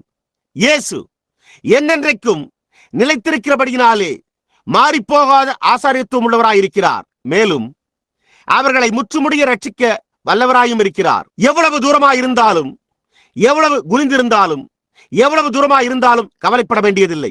அவர்களை முற்றுமுடிய ரட்சிக்க வல்லவராயும் இருக்கிறார். தமது மூலமாய் தேவனிடத்தில் சேர்கிறவர்களுக்காக, உங்களுடைய நீதியின் பேரில் அல்ல, ஆனால் உங்களுடைய அறிக்கையின் பேரில். புரிகிறதா? தமது மூலமாய் தேவனிடத்தில் சேர்கிறவர்களுக்காக வேண்டுதல் செய்யும்படிக்கு அவர் எப்பொழுதும் உயிரோடு இருக்கிறவராகையால் அவர் அங்கே தொடர்ந்து வேண்டுதல் செய்கிறார். பரிசுத்தரும் குற்றமற்றவரும் மாசில்லாதவரும் பாவிகளுக்கு விலகினவரும் வானங்களிலும் உயர்ந்தோருமாய் இருக்கிற விதமான பிரதான ஆசாரியரே நமக்கு ஏற்றவராயிருக்கிறார். அங்குதான் காரியமே உள்ளது. இப்பொழுது நான் என்னுடைய சொந்த காரியத்தை சுட்டிக்காட்ட முயற்சித்தால் நான் அதை இழந்து விடுவேன். என்னுடைய தந்தையார் ஒரு நல்ல மனிதனாய் இருந்தார். என்னுடைய தந்தையார் ஒரு பிரசங்கியாராய் இருந்தார். நான் சபையில் வசித்து வந்துள்ளேன் என்று கூறி சுட்டிக்காட்ட முயற்சித்தால் நான் இன்னும் அதை இழந்து விட்டேன். ஆனால் இந்த மனிதன் ஒரு பரிபூர்ணமானவர், கிறிஸ்து. அவர் அங்கே அமர்ந்து என்னுடைய பாவங்களுக்காக தொடர்ந்து அவருடைய ரத்தத்தையே ஏறெடுக்கிறார். அங்குதான் காரியமே உள்ளது. அவர் பிரதான ஆசாரியர்களைப் போல முன்பு சொந்த பாவங்களுக்காகவும் பின்பு ஜனங்களுடைய பாவங்களுக்காகவும் நாடோறும் பலியிட வேண்டுவதில்லை. ஏனெனில் தம்மைத்தாமே பலியிட்டதினாலே இதை ஒரே தரம் செய்து முடித்தார். இப்பொழுது கடைசி வசனத்தை கவனியுங்கள். நியாயப்பிரமாணமானது பலவீனமுள்ள மனுஷர்களை பிரதான ஆசாரியராக ஏற்படுத்துகிறது. அதைத்தான் நியாயப்பிரமாணம், மாம்ச பிரகாரமான நியாயப்பிரமாணம் செய்கிறது. இப்பொழுதோ எனக்கு இங்கே இன்னும் கிட்டத்தட்ட 2 மணி நேரங்கள் இருக்கக்கூடுமானால் நலமாயிருக்கும். அவ்விதமாகத்தான் நியாயப்பிரமாணம் இன்னமும் ஆண் பிரசங்கிமார்களை ஏற்படுத்துகிறது. அது உண்மை. ஏன் அவர்கள் நல்லது, இந்த மனிதன் ஒரு வேதபாட கருத்தரங்க அனுபவத்தை பெற்றிருக்கிறார் என்று கூறுகிறார்கள். நான் உலகத்தில் உள்ள எல்லா வேதபாட கருத்தரங்களுக்காகவும் என்னுடைய சிறு பண்டைய பரலோக அனுபவத்தை விற்று போட மாட்டேன். ஏன்? நாங்கள் இந்த மனிதனை கல்வி பயிர செய்துள்ளோம். அவர் மனிதனால் தேர்ந்தெடுக்கப்பட்டவர். அவர் தானாகவே தன்னை அவ்வாறு ஆக்கிக் கொண்ட ஒரு மனிதன். நான் அவ்விதமாக இருக்க விரும்பவில்லை. நான் தேவனால் ஏற்படுத்தப்பட்ட ஒரு மனிதனையே விரும்புகிறேன். பார்த்தீர்களா? புரிகிறதா? ஆனால் நியாயப்பிரமாணம் இன்னமும் ஆசாரியர்களை ஏற்படுத்துகிறது. நியாயப்பிரமாணம் இன்னமும் பிரசங்கிமார்களையும் ஏற்படுத்துகிறது. பாப்டிஸ்ட் சபை அவர்கள் பிரசங்கிமார்களை ஏற்படுத்துகிறார்கள். கை நிறைய அவர்களை வைத்திருக்கிறார்கள். அவர்களை ஏற்படுத்த ஒரு இயந்திரம் வைத்திருக்கிறார்கள். மெத்தோடிஸ்டுகளும் அவர்களை வைத்திருக்கிறார்கள். பாப்டிஸ்டுகளும் அவர்களை வைத்திருக்கிறார்கள். பிரஸ்பிட்டேரியன்கள், நசரேயர், யாத்திரிக பரிசுத்தர், பெந்தேகோஸ்தேக்கள் அவர்களும் பிரசங்கிமார்களை தங்களால் முடிந்த அளவு வேகமாக ஒரு பெரிய நடப்பாட்சியில் செய்வது போல, பெரிய எந்திரத்தை வைத்து தயாரிப்பது போல ஏற்படுத்துகிறார்கள். அங்கே அந்த விதமாகவே எழும்பி நிற்கிறார்கள். நான் நிச்சயமாகவே அடைக்காக்கும் கருவியின் மூலம் குஞ்சு பொறிக்கும் கோடி குஞ்சுகளுக்காக பரிதாபப்படுவதுண்டு என்று எப்பொழுதும் கூறியுள்ளேன். உங்களுக்கு தான் தெரியுமே, அந்த சிறு கோடி குஞ்சு அடைக்காக்கும் கருவியில் குஞ்சு பொறிக்கப்படுகிறது. அது சரியான முறையில் குஞ்சு பொறிக்கப்படுவதில்லை. இல்லை, பெட்டைக்கோழியே கோடி குஞ்சுகளை பொறிக்க வேண்டியதாய் உள்ளது. ஆனால் அடைக்காக்கும் கருவியில் குஞ்சு பொறிக்கும் கோடி குஞ்சுகள் அது முட்டையிலிருந்து வெளியே வரும்போது அது அப்படியே சிப் சிப் சிப் என்று சத்தமிட்டு அதனோடு செல்வதற்கு எந்த தாயையும் உடையதாயிருக்காது. பார்த்தீர்களா? ஒரு தாய் என்றால் என்ன என்பதையே அது அறிந்திருப்பதில்லை. அது உண்மை. அது ஒன்றுக்காக சத்தமிட்டுக் கொண்டிருக்கும் போது, ஆனால் அது எந்த தாயையும் உடையதாயிருக்கவில்லை. ஆனால் பெட்டைக்கோழியின் கீழ் பொறிக்கப்பட்ட கோடி குஞ்சுகள் இயற்கையான வழியில் அவை சத்தமிட தாய் அதற்கு பதிலளிக்கிறது. அது உண்மை. லூயிவில்லிலும் உலகம் முழுவதிலும் இந்த பெரிய அடைக்காக்கும் கருவியில் ஆயிரக்கணக்கான பிரசங்கிமார்கள் பொறிக்கப்பட்டு இந்த வேதபாட கருத்தரங்க அனுபவத்தோடு இங்கே வெளியே வருவதை குறித்து நான் சில சமயங்களில் எண்ணி பார்க்கிறேன். பெந்தேகோஸ்தே அடைக்காக்கும் கருவிகள், பிரஸ்பிட்டேரியன் அடைக்காக்கும் கருவிகள், பாப்டிஸ்ட் அடைக்காக்கும் கருவிகள், அவைகள் யாவும் தங்களுடைய கோடி குஞ்சுகளை பொறிக்கின்றன. அந்த குஞ்சுகள் சிப் சிப் சிப் என்று அவைகள் குஞ்சு பொறிக்கப்பட்டு வெளிவந்த அந்த அடைக்காக்கும் கருவியை குறித்தே பேசுகின்றன. ஆனால் நான் ஒரு தகப்பனையும் ஒரு தாயும் உடனாக இருக்கவே விரும்புகிறேன். கர்த்தருடைய நாமம் ஸ்தோத்திரிக்கப்படுவதாக. என்னோடு மிக அதிகமானோர் பிறந்திருக்கவில்லை, ஆனால் அங்கே இருந்தவர்கள் என்னுடைய சகோதரர்களாய் இருக்கிறார்கள். ஆமேன். நாம் பதிலளிக்கிற ஒரு தாயுடனாய் இருக்கிறோம். ஒரு தாய் பரலோகத்தில் இருக்கிறாள். அவள் நம் எல்லோருக்கும் தாயாக இருக்கிறாள். ஒரு கோடி குஞ்சு தன் குஞ்சுகளை கூவி அடைத்து தன்னுடைய செட்டைகளில் சேர்த்துக் கொள்ளும் வண்ணமாக நான் உங்களை சேர்த்துக் கொள்வேன். ஓ எருசலேமே, எருசலேமே, கோழி தன் குஞ்சுகளை தன் சிறைகளின் கீழே கூட்டி சேர்த்துக் கொள்ளும் வண்ணமாக நான் எத்தனை தினமோ உன் பிள்ளைகளை கூட்டி சேர்த்துக் கொள்ள மனதாக இருந்தேன். உங்களுக்கோ மனதில்லாமற் போயிற்று. நீங்கள் உங்களுடைய சொந்த வேதபாட கருத்தரங்களை உடையவர்களாய் இருந்து உங்களுடைய ஆசாரியர்களை பொறித்தீர்கள். அவர்கள் எனக்கு எதிராக உங்களுக்கு போதித்தார்கள். இப்போது நீங்கள் உங்களுக்கு சொந்தமானதை விட்டு விட்டீர்கள். உங்களுடைய அழிவு உங்களுக்கு முன்னால் இருக்கிறது. நான் இதை கூறுகிறேன். ஓ ஜனங்களே, ஒரு கோழி தன் குஞ்சுகளுக்கு செய்கிற வண்ணமாக பரிசுத்த ஆவியானவர் எத்தனை தினமோ உன் மீது அசைவாட மனதாக இருந்தார். ஆனால் நீங்களோ உங்களுடைய சொந்த வழியை விரும்புகிறீர்கள். நீங்கள் அதை குறித்து உங்களுடைய சொந்த வழியே பெற்றுக்கொள்ளப் போகிறீர்கள். இந்த இரவுகளில் ஒன்றில் நான் உங்களுடைய சொந்த வழி என்பதன் பேரில் பிரசங்கிக்க விரும்புகிறேன். காயின் தன்னுடைய சொந்த வழியை விரும்பினான் என்பதை நீங்கள் அறிவீர்கள். இன்றைக்கு மனிதனும் தன்னுடைய சொந்த வழியை விரும்புகிறான். ஆனால் மனுஷனுக்கு செம்மையாய் தோன்றுகிற வழி உண்டு, அதன் முடிவோ மரண வழிகள். இப்பொழுது கவனியுங்கள். புது உடன்படிக்கை என்று அவர் சொல்லுகிறதினாலே நான் நினைக்கிறேன் இப்பொழுது அது இல்லை. நான் தவறான இடத்தில் இருந்தேன். 28வது வசனம், நியாயப்பிரமாணமானது பலவீனமுள்ள மனுஷர்களை பிரதான ஆசாரியராக ஏற்படுத்துகிறது. நியாயப்பிரமாணத்திற்கு பின்பு உண்டான ஆணையோடு விளங்கிய வசனமோ என்றென்றைக்கும் பூரணரான குமாரனை ஏற்படுத்துகிறது. தேவன் என்றென்றைக்கும் ஸ்தோத்தரிக்கப்படுவாராக. குமாரன் மெல்கிசேதேக்கின் முறைமையின்படி என்னென்றைக்குமாய் நிலைத்திருக்கிறார். அவருக்கு ஒரு துவக்கம் இருந்ததே இல்லை, அவருக்கு ஒரு முடிவும் இருந்ததில்லை. நியாயப்பிரமாணம் அதை போன்ற எதையும் தோற்றுவிக்க முடியவில்லை. ஏனென்றால் அது மாம்ச பிரகாரமானதாக இருந்தது. சபையும் அதுபோன்ற எந்த காரியத்தையும் தோற்றுவிக்க முடியாது. ஸ்தாபனங்கள், ஏனென்றால் அவைகள் மாம்ச பிரகாரமானவர்களாக இருக்கின்றன. வேத பாட கருத்தரங்களும் அதை போன்ற எந்த காரியத்தையுமே ஒருபோதும் தோற்றுவிக்க முடியாது. அவர்கள் உலகத்தையே அதற்கு கல்வி பயில முயற்சித்தனர். அவர்கள் அதற்கு அதை ஸ்தாபனமாக்க முயன்றனர். அவர்கள் தங்களால் முடிந்த ஒவ்வொரு காரியத்தையும் செய்ய உலகத்தில் உள்ள ஒவ்வொரு வழியிலும் அவர்கள் முயன்று முக்கியமான காரியத்தை விட்டுவிட்டனர். நீங்கள் அதில் மீண்டும் பிறக்க வேண்டும். தேவன் உங்களை உருவாக்கி இருக்கிற விதமாக நீங்கள் இருக்கிறீர்கள். நிச்சயமாக நீங்கள் இதை செய்வதை விட்டுவிட்ட காரணத்தினால் அல்ல. இப்பொழுது நசரேயன்களே, நீங்கள் ஒரு மோதிரத்தை அணிந்து கொள்ளக்கூடாது. நீங்கள் ஒரு கைகடிகாரத்தை அணிந்து கொள்ளக்கூடாது. நீங்கள் என்னென்ன காரியங்களை செய்யக்கூடாது. உங்களுடைய கைகளின் சட்டை அளவு இந்த அளவு நீளமாக இருக்க வேண்டும், அரக்கை சட்டைகள். உங்களுடைய பாவாடைகள் அந்த அளவு நீளமாக இருக்க வேண்டும். புருஷர்களோ விடுதிகளில் தங்கக்கூடாது. நீங்கள் இவ்வாறு இல்லை என்றால் அவர்கள் உங்களுக்கு ஞானஸ்தானமே கொடுக்க மாட்டார்கள். சரி, இதோ கத்தோலிக்கம் உள்ளே வருகிறது. அவர்கள் தங்களுடையதை உடையவர்களாக இருக்கிறார்கள். இதோ மெத்தோடிஸ்டுகள் உள்ளே வருகிறார்கள். அவர்களும் தங்களுடையதை உடையவர்களாக இருக்கிறார்கள். அவர்கள் ஒவ்வொருவரும் அளப்பதற்கு ஒரு அளவுகோலை உடையவர்களாக இருக்கிறார்கள். நீங்கள் அதை செய்யவில்லை என்றால் சரி, அவ்வளவுதான். புரிகிறதா? அதன் பின்னர் ஆனால் உண்மையான காரியமாக இருப்பது இதுவே ஆகும். அதாவது, நான் என்னுடைய கரங்களில் ஒன்றையுமே கொண்டு வரவில்லை. நான் வெறுமனே உம்முடைய சிலுவையை பற்றிக் கொள்ளுகிறேன். ஓ தேவனே, நிர்வாணமாய் காயமடைந்துள்ளபடியால் ஒத்தாசை தேவைப்படுகிறது. ஓ, நான் மிக தாழ்மையாய் வருகிறேன். கிறிஸ்துவே, நான் ஒன்றுமில்லை, எனக்குள்ளும் ஒன்றுமில்லை என்று அறிக்கை செய்கிறேன். ஓ தேவனே, என்னை ஏற்றுக்கொள்ளும் என்பதாகும். அப்பொழுதே தேவன் உங்களை ஏற்றுக்கொள்ளுகிறார். இப்பொழுது நீங்கள் மொழியின் முதலெழுத்துக்களை கூட அறியாதிருக்கலாம். நீங்கள் காப்பி கொட்டைகளை பிளப்பதிலிருந்து காப்பி பானம் உண்டாகிறது என்பதையும் அறியாதிருக்கலாம். நீங்கள் கி ஹா என்ற விலங்குகளின் சத்தத்திற்கு வித்தியாசம் தெரியாமல் இருக்கலாம். வலதுகைக்கும் இடதுகைக்கும் வித்தியாசம் தெரியாமல் இருக்கலாம். உங்களுக்கு என்ன தெரியவில்லை என்பது எந்த வித்தியாசத்தையும் உண்டு பண்ணுகிறதில்லை. நீங்கள் அறிந்திருக்க வேண்டிய ஒரு காரியம் உண்டு. அது இயேசு கிறிஸ்து ஒரு பாவியாக உங்களுடைய ஸ்தானத்தை எடுத்துக்கொண்டார் என்பதே ஆகும். நீங்கள் அவருடைய ரீதியில் இருக்கும்படியான உங்களுடைய ஸ்தானத்தை எடுத்துக்கொண்டு நீங்கள் தவறாக இருக்கின்றீர்கள் என்றும் உங்களுடைய முழு இருதயத்தோடு அவரை நேசிக்கின்றீர்கள் என்றும் ஒவ்வொரு நாளும் அறிக்கை செய்து உங்களுடைய முழு நோக்கங்களும் அவரையே நோக்கி இருக்குமானால் அப்பொழுதே நீங்கள் பரலோகம் சென்றடைவீர்கள். அவ்வளவுதான் அங்கு செல்ல தேவையாய் உள்ளது. ஏனென்றால் கிறிஸ்துவுக்குள் இருந்த ஜீவன் உங்களுக்குள் இருக்க வேண்டும். இல்லை என்றால் நீங்கள் இழக்கப்படுவீர்கள். முடிப்பதற்கு சற்று முன்பு தேவன் ஆபிரகாமோடு பண்ணின நிபந்தனையற்ற உடன்படிக்கை உங்களுக்கு நினைவிருக்கிறதா? தேவன் நான் காணட்டும் என்று கூறின போது அந்த மாலை அவர் என்ன செய்தார்? ஆபிரகாம், நீர் அதை எப்படி செய்ய போகிறீர் என்பதை நான் காணட்டும் என்றான். அது ஆதியாகமம் 16ஆம் அதிகாரத்தில் உள்ளது என்று நான் நினைக்கிறேன். நீர் அதை எப்படி செய்ய போகிறீர் என்பதை நான் காணட்டும். அவர், ஆபிரகாமே இங்கே வா என்றார். அவர் ஆபிரகாமை அழைத்து, போய் ஒரு ஆட்டுக்கிடாவை எனக்கு கொண்டு வா, போய் ஒரு வெள்ளாட்டை எனக்கு கொண்டு வா, போய் ஒரு கிடாரியை எனக்கு கொண்டு வா, நீ அவைகளை இங்கே கொண்டு வந்து ஒரு பலி செலுத்த வேண்டும் என்று நான் விரும்புகிறேன் என்றார். ஆபிரகாம் சென்று செம்மறியாட்டையும் வெள்ளாட்டையும் ஆட்டுக்குட்டியையும் இல்லை கிடாரியையும் கொண்டு வந்தான். அவன் அவைகளை கொன்றான். அவை யாவும் சுத்தமான பலிகளாயிருந்தன. அவைகளை இரண்டாக பிளந்து அவைகளை அங்கே வைத்தான். அதன் பின்னர் அவன் 2 காட்டுப்புறாக்களையும் கொண்டு வந்து அவைகளையும் அங்கே கீழே வைத்தான். அப்பொழுது ஆபிரகாம் அந்த உடல்களின் மேல் பறவைகள் இறங்காமல் கவனித்துக் கொண்டு தேவன் வருவதற்காக காத்துக் கொண்டிருந்தான். இப்பொழுது கர்த்தாவே, பலியானது அங்கே உள்ளது. நீர் இதை எப்படி செய்ய போகிறீர்? நீர் மனிதனை அவனுடைய சொந்த சித்தத்திற்கு எதிராக எப்படி ரட்சிக்கப் போகிறீர் என்பதை நான் அறியேன். நீர் இதை எப்படி செய்ய போகிறீர் என்று எனக்கு தெரியாது. கர்த்தாவே, உம்மால் அதை எப்படி செய்ய முடியும்? அப்பொழுது கர்த்தர், இப்பொழுது ஆபிரகாமே கவனி, நீ ஒரு தீர்க்கதரிசி, நீ ஆவிக்குரியவனாய் இருக்கிறபடியால் நான் எதை குறித்து பேசிக் கொண்டிருக்கிறேன் என்பதை நீ புரிந்து கொள்வாய் என்றார்.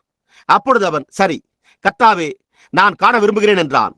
இப்பொழுது நான் இதை அப்படியே நாடக வடிவில் கூறிக்கொண்டிருக்கிறேன். ஆகையால் ஆபிரகாமே, இப்பொழுது இங்கு வா, இங்கு அமர்ந்து பறவைகள் அந்த உடல்களில் இறங்காமல் கவனித்துக் கொள் என்றார். ஆகையால் அவன் சூரியன் அஸ்தமிக்க துவங்கும் வரையில் பறவைகளை துரத்தினான். முதலாவது காரியம் உங்களுக்கு தெரியுமா? தேவன் இறங்கி வந்தார். அவர் இறங்கி வந்தபோது ஆபிரகாம் உறங்க துவங்கினான். தேவன், ஆபிரகாமே, நான் உனக்கு நித்திரை வருவிக்கப் போகிறேன் என்றார். இப்பொழுது பிரமாணத்தை கடைபிடிக்கிற நண்பனே கவனி, பாருங்கள், தேவன் ஆபிரகாமை முழுவதுமாக காட்சியிலிருந்து எடுத்து விட்டார். அவனுக்கு அதில் செய்வதற்கு ஒன்றுமே இல்லாதிருந்தது. அந்த விதமாகவே அவர் உங்களை தெரிந்து கொண்டார். நீங்களோ, ஓ, நான் தேவனை தேடினேன் என்கிறீர்கள். நீங்கள் தேவனை தேடவில்லை, தேவன் உங்களை தேடினார். என் பிதா ஒருவனை இழுத்துக் கொள்ளாவிட்டால் அவன் என்னிடத்தில் வரமாட்டான். புரிகிறதா? அது தேவன் உங்களை தேடுகிறதா உள்ளதே அன்றி நீங்கள் தேவனை தேடுவதல்ல. நீங்கள் அதை ஒருபோதும் செய்யவே இல்லை.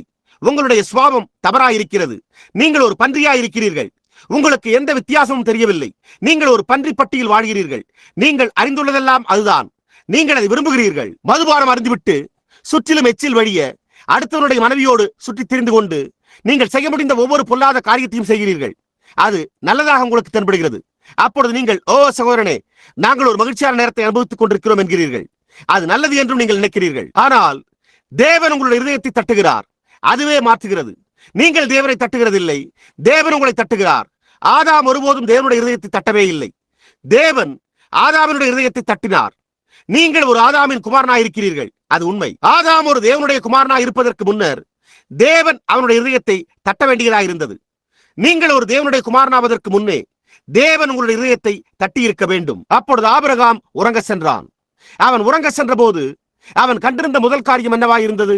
உண்மையாகவே பயங்கரமான, பயமுறுத்துகின்ற, திகிலான ஒரு அந்தகாரம். அது முழு மானிட வர்க்கத்தின் மீதும் வருகின்ற மரணமாயிருக்கிறது. அதன் பின்னர் அதைவிட சற்று தூரமாக அவன் நோக்கி பார்த்தபோது அவன் ஒரு புகைகிற சூளையை கண்டான். புகை உண்டாவதற்கு முன்னர் நெருப்பு உண்டாயிருக்க வேண்டும். அந்த காரணத்தினால்தான் நான் நரகம் ஒரு எரிகின்ற இடமாக உள்ளது என்று நான் நம்புகிறேன். சரி, நாம் பாவிகளாய் இருக்கின்ற காரணத்தால் நாம் ஒவ்வொருவரும் மரணத்துக்குட்பட்டிருக்கிறோம் என்றும் நாம் ஒவ்வொருவரும் நரகத்துக்கு செல்ல வேண்டும் என்றும் அவர் காண்பித்தார். இப்பொழுது ஆனால் அதற்கப்பால் அவன் ஒரு சிறிய வெள்ளை ஒளியை கண்டான்.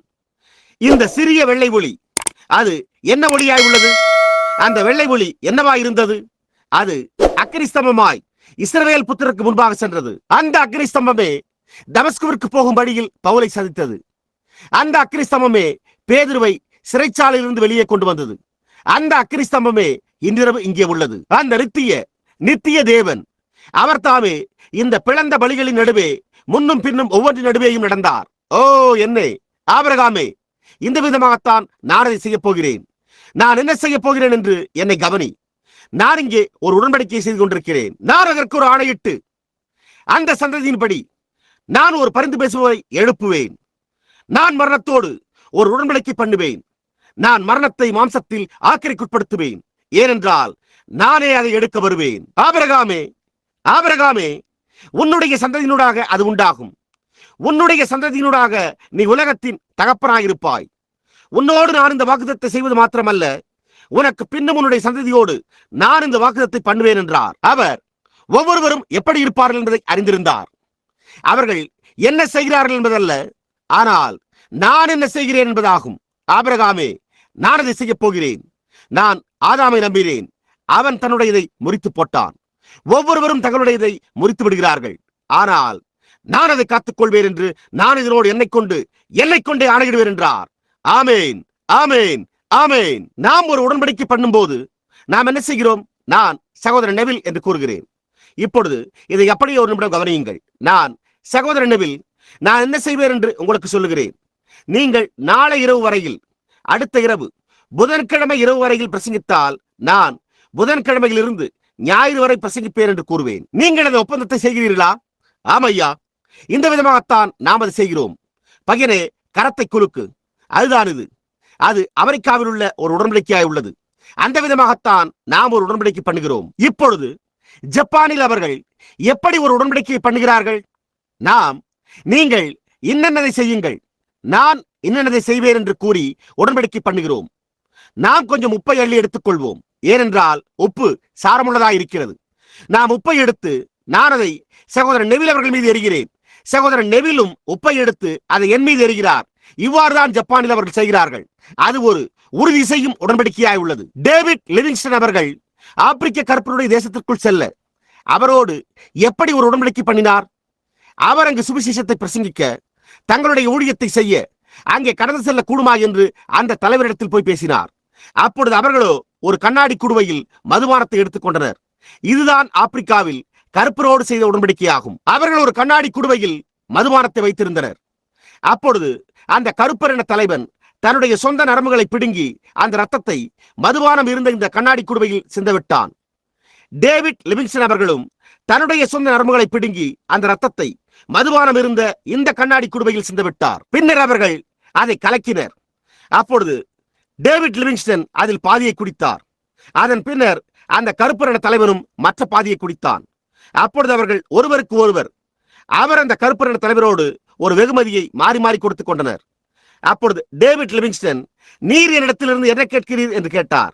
அதற்கு அவனோ, நீர் அணிந்திருக்கிற வெள்ளை மேற்சட்டையை தாரும் என்றான். ஆகையால் லிவிங்ஸ்டோன் தன்னுடைய மேற்சட்டையை கழற்றி அதை அந்த கருப்பர் தலைவரிடத்தில் கொடுத்தார். அப்பொழுது அவனோ, நீர் என்ன கேட்கிறீர் என்று கேட்டான். அப்பொழுது இவரோ, நீர் உம்முடைய கையில் வைத்துள்ள அந்த புனிதமான ஈட்டியை தாரும் என்றார். காரணம், அவர் அதனை கொண்டு அந்த தேசத்திற்குள் செல்ல முடியும் என்பதை அவர் அறிந்திருந்தார். எனவே அவர் அந்த ஈட்டியை எடுத்துக்கொண்டார். அவர்கள் சகோதரர்களாய் இருந்தனர். ஏனென்றால் அவர்கள் ஒரு உடன்படிக்கையை செய்திருந்தனர். அவர் அங்கு புறப்பட்டு சென்ற போது அந்த மரபின மக்கள் அவரை கொல்ல ஓடி வந்தனர். அப்பொழுது அவரும் அந்த புனிதமான ஈட்டியை உயர்த்தி பிடித்தார். அவர் அதை உயர்த்தின போது அவர்கள் அதை நோக்கி பார்த்து, ஓ ஓ நாம் அந்த மனிதனை தொட முடியாது என்று அவர்கள் கூறினர். ஏன்? அவர் வெள்ளைக்காரராய் நாம் இதற்கு முன்பு அவரை ஒருபோதும் காணாதிருந்தாலும் அவர் ஒரு உடன்படிக்கை சகோதரனாய் இருக்கிறார். அவர்கள் அவரை காணும் வரையில் அவர்கள் கருப்பாய் இருந்தனர் என்பதை அவர்கள் ஒருபோதும் அறியாதிருந்தனர். அவர்கள் அப்படிப்பட்டவரை அதற்கு முன் ஒருபோதும் கண்டதே இல்லை. ஆனால் அவர் ஒரு உடன்படிக்கை சகோதரனாய் இருக்கிறார். அவர் தன்னுடைய கையில் தலைவருடைய ஈட்டை வைத்திருக்கிறார் என்றனர். நம்மீது உள்ள பரிசுத்த ஆவியின் வல்லமையினால் கர்த்தராகிய இயேசுவின் உடன்படிக்கையின் இரத்தத்தை பானம் பண்ணுவது இன்றைக்கு என்ன ஒரு அழகான காட்சியாய் உள்ளது. நாம் இயேசுவின் நாமத்தில் முன்னோக்கி செல்கிறோம். அதற்கு சொந்தமானவர்களை இந்த அடையாளங்கள் பின்தொடரும். இது தலைவரின் புனிதமான ஈட்டியாகும். எப்படி அந்த உடன்படிக்கை உள்ளது என்று பார்த்தீர்களா? கிழக்கத்திய பகுதிகளில் அந்த நேரத்தில் அவர்கள் அதை எப்படி செய்தார்கள்? அவர்கள் ஒருவருக்கொருவர் ஆணையிட்டுக் கொண்டனர். அவர்கள் ஒரு மிருகத்தை கொன்று அதை இரண்டாக பிளந்து அதற்கிடையில் நின்றார்கள். அந்த பிளந்த மிருகத்திற்கு இடையில் 2 மனுஷர் நின்றார்கள். அவர்கள் ஒரு உடன்படிக்கையை ஏற்படுத்திக் கொண்டனர். நான் இதை காத்துக்கொள்ள தவறினால், நான் இதை செய்ய தவறினால், ஏன் இதை இன்னென்ன காரியத்தை செய்ய தவறினால் என்னுடைய சரீரம் இந்த செத்த மிருகத்தை போல் இருக்கும், என்னுடைய சரீரம் இந்த செத்த மிருகத்தை போல் இருக்கும் என்றனர். அவர்கள் அதை செய்யும் போது, அவர்கள் இந்த உடன்படிக்கையை ஏற்றுக்கொள்ளும் போது இதற்கிடையே நின்று ஒரு ஆணையிட்டு அவர்கள் அதை செய்வதாக ஆணையிட்டுக் கொள்வர். அவர்கள் ஒரு காகிதத்தை கிழித்து தனித்தனி துண்டாக்கி அதில் ஒரு துண்டை ஒருவருக்கு கொடுத்து மற்றொன்றை மற்றொருவர் எடுத்துக் கொள்வார். அப்பொழுது ஒரு குறிப்பிட்ட நேரத்தில் அவர்கள் சந்திப்பர். அவர்கள் அந்த ஆணையுறுதியை காத்துக்கொள்ள தவறினால் அவர்களை மரணத்துக்கு ஏதுவாய் மறிக்க விடுவர். அப்பொழுது அந்த செத்த மிருகங்களைப் போல இருப்பர். சரி, அந்த 3 மிருகங்களையும் நீங்கள் கவனித்தீர்களா? பரிபூரணம், ஆட்டுக்குட்டி, வெள்ளாடு, 3 பரிபூர்ண பலி. ஆட்டுக்குட்டி என்னவாயிருந்தது? அந்த காட்டுப்புறா என்னவாயிருந்தது? அந்த 2 காட்டுப்புறாக்கள் எதை பொருட்படுத்தி இருந்தன? 2 காட்டுப்புறாக்களும் ரட்சிப்பிற்காகவும் சுகமளித்தலுக்காகவும் அங்கே பலியிடப்பட்டிருந்தன. அதற்குள் சென்ற அந்த புரிகிறதா?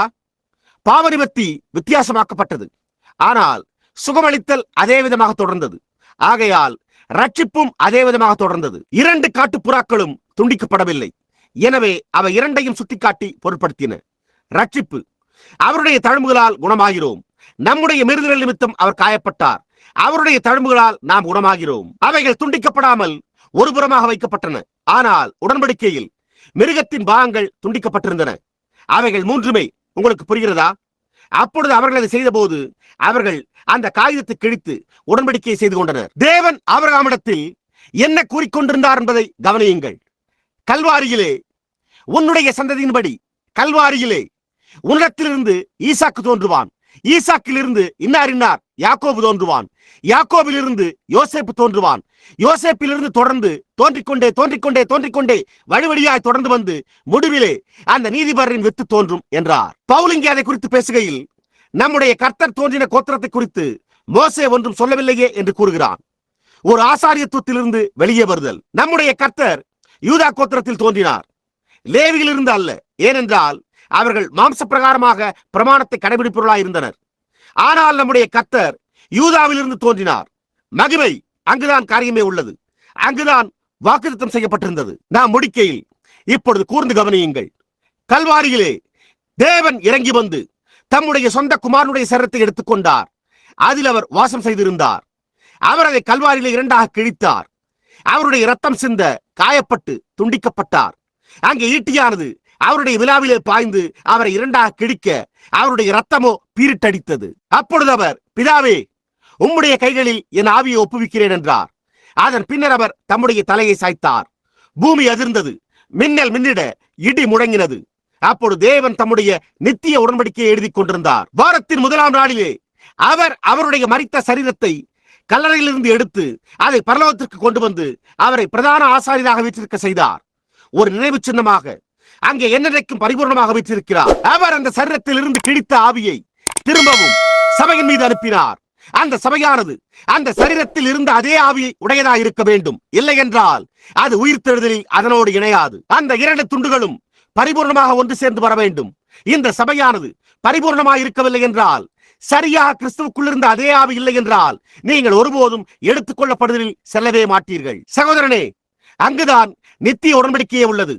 உங்களுடைய சொந்த இருதயத்தில் என்ன இருந்தாலும் நீங்களாகவே அதை தேடுங்கள். கர்த்தரை நேசியுங்கள். உண்மையாகவே நீங்கள் ரட்சிக்கப்பட்டிருக்கிறீர்கள் என்று நிச்சயமுடையவர்களாயிருங்கள்.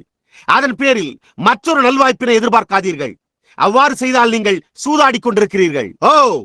அமெரிக்க ஜனங்களாகிய நாம் சூதாட விரும்புகிறோம். ஆனாலும் நீங்கள் அதன் பேரில் சூதாடாதீர்கள். நீங்கள் சரியா இருக்கிறீர்கள் என்று நீங்கள் நிச்சயமுடையவர்களாயிருங்கள். நீங்கள் சபையில் சேர்ந்து கொண்டீர்கள் என்ற காரணத்தினால் அல்ல, ஆனால் நீங்கள் உண்மையாகவே மறுபடியும் பிறந்துள்ள காரணத்தால் கிறிஸ்து பரிசுத்த ஆவி என்னும் நபராக உங்களிடம் வந்திருக்கிறார். இப்பொழுது நான் முடித்துக் கொண்டிருக்கிறபடியால் இது அப்படியே மிகுதியாய் பாராட்டு தெரிவிக்கிறதா இருக்கட்டும். இயேசு கிறிஸ்துவுக்குள் இருந்த அதே ஆவி நமக்கு மத்தியில் இருப்பதையும், அவர் இங்கே பூமியின் மேல் இருந்தபோது அவர் செய்த அதே காரியங்களை செய்கிறதையும் காண நாம் எவ்வளவு சந்தோஷமா இருக்க வேண்டும். நாம் நம்முடைய தலைகளை வணங்கியிருக்கையில் இப்பொழுது நாம் ஜெபம் செய்வோமாக. கர்த்தாவே, இது ஒரு மகத்தான நாளாய் இருந்து வருகிறது. நான் எப்பொழுதும் செய்கிறது போன்றே நான் தவறி போகிறதை நான் உணர்கிறேன். கர்த்தாவே, என்னால் அதை சரியாக சுட்டிக்காட்ட முடியவில்லை. நீர் என்னுடைய முட்டாள்தனமான வழிகளை எனக்கு மன்னிக்க வேண்டும் என்று நான் ஜெபிக்கிறேன். நான் உமக்கு முன்பாக என்னுடைய பாவங்களை அறிக்கை செய்து இரக்கத்திற்காக வேண்டுகிறேன். ஆரோனுடைய முறைமையின்படி, நியாயப்பிரமாண சட்டத்திட்ட காரியங்களின்படி உண்டாகாமல் பரலோகத்தில் அங்கே தேவனுடைய வலதுபாரசத்தில் நின்று கொண்டிருக்கிற ஒரு மகத்தான பிரதான ஆசாரியர் உண்டு என்பதை அறிந்திருக்கிறேன். ஆனால் அவர் அங்கே வீற்றிருந்து தேவனுடைய கிருபையானது முன்னோக்கி பார்த்தபடியால் உலக தோற்றத்திற்கு முன்னரே என்னை இங்கே உலகத்தில் கண்டு தேவனுடைய ராஜ்யத்திற்கு என்னை திருப்பிக் கொண்டு வரும்படிக்கு என்னுடைய பாவங்களுக்காக மரித்தார். பிதாவே, நான் இதற்காக உமக்கு நன்றி செலுத்துகிறேன். காரணம், தேவன் நித்தியமானவராய் இருப்பது போல இந்த ஆவியானது இப்பொழுது உம்முடைய ஜனங்களுக்குள் நித்தியமாக ஆளுகை செய்கிறது. நான் அவைகளுக்கு நித்திய ஜீவனை கொடுக்கிறேன். அவைகள் ஒரு காலம் கெட்டுப்போவதில்லை. அவைகள் அங்கே நியாய தீர்ப்பிலே ஒருபோதும் இருக்காது. அவைகள் நியாய தீர்ப்புகளை கடந்து மகிமைக்குள்ளாக சென்று விட்டன. பூமிக்குரிய கூடாரமாகி நம்முடைய வீடு அழிந்து போனாலும் நித்திய வீடு பரலோகத்திலே நமக்கு உண்டு என்று அறிந்திருக்கிறோம். கர்த்தாவே, அதற்காக உமக்கு நன்றி செலுத்துகிறோம். இன்றிரவு இங்குள்ள எவரேனும் இதுவரை உண்மையான உடன்படிக்கையின் ரத்தத்தை ஒருபோதும் பானம் பண்ணாதிருந்தால், அது என்ன பொருட்படுத்துகிறது என்பதை அறியாமல் இருந்தால், மறுபடியும் பிறப்பது என்பது எதை பொருட்படுத்துகிறது என்பதை அறியாதிருந்தால், கிறிஸ்துவோடு தங்களுடைய இருதயத்தில் அல்லது அவளுடைய இருதயத்தில் ஒரு உண்மையான ஐக்கியம் கொள்ள வேண்டும் என்று விரும்பினால், நாங்கள் காத்திருந்து இந்த தருணத்தை அளிக்கையில் அவர்கள் அவரை இப்பொழுதே ஏற்றுக்கொள்வார்களாக என்றே நான் ஜெபிக்கிறேன். அந்த நாளிலே நாங்கள் உண்மையான வெளிச்சத்தில் சுவிசேஷத்தை சுட்டிக்காட்டி இருக்கிறோம் என்பதை அறிந்து கொள்வோம் என்றே நாங்கள் ஜெபிக்கிறோம். நாங்கள் கிறிஸ்துவின் நாமத்தில் ஜெபிக்கிறோம். நாம் நம்முடைய தலைகளை வணங்கியிருக்கையில் கிறிஸ்துவண்டை உங்களுடைய கரங்களை எந்த ஒரு நபராவது உயர்த்தி, தேவனாகிய கிறிஸ்துவே, என்னிடத்தில் இரக்கமாயிரும், நான் உம்முடைய அபாத்திரமான ஊழியக்காரனாய் இருக்கிறபடியால் இப்பொழுதே நான் பரிசுத்த ஆவியை என்னுடைய இருதயத்தில் பெற்றுக்கொள்வேனாக, எனக்கு உறுதியையும் எனக்கு உண்மையாகவே தேவைப்படுகிற அன்பையும் தாரும் என்று கூறுவீர்களா?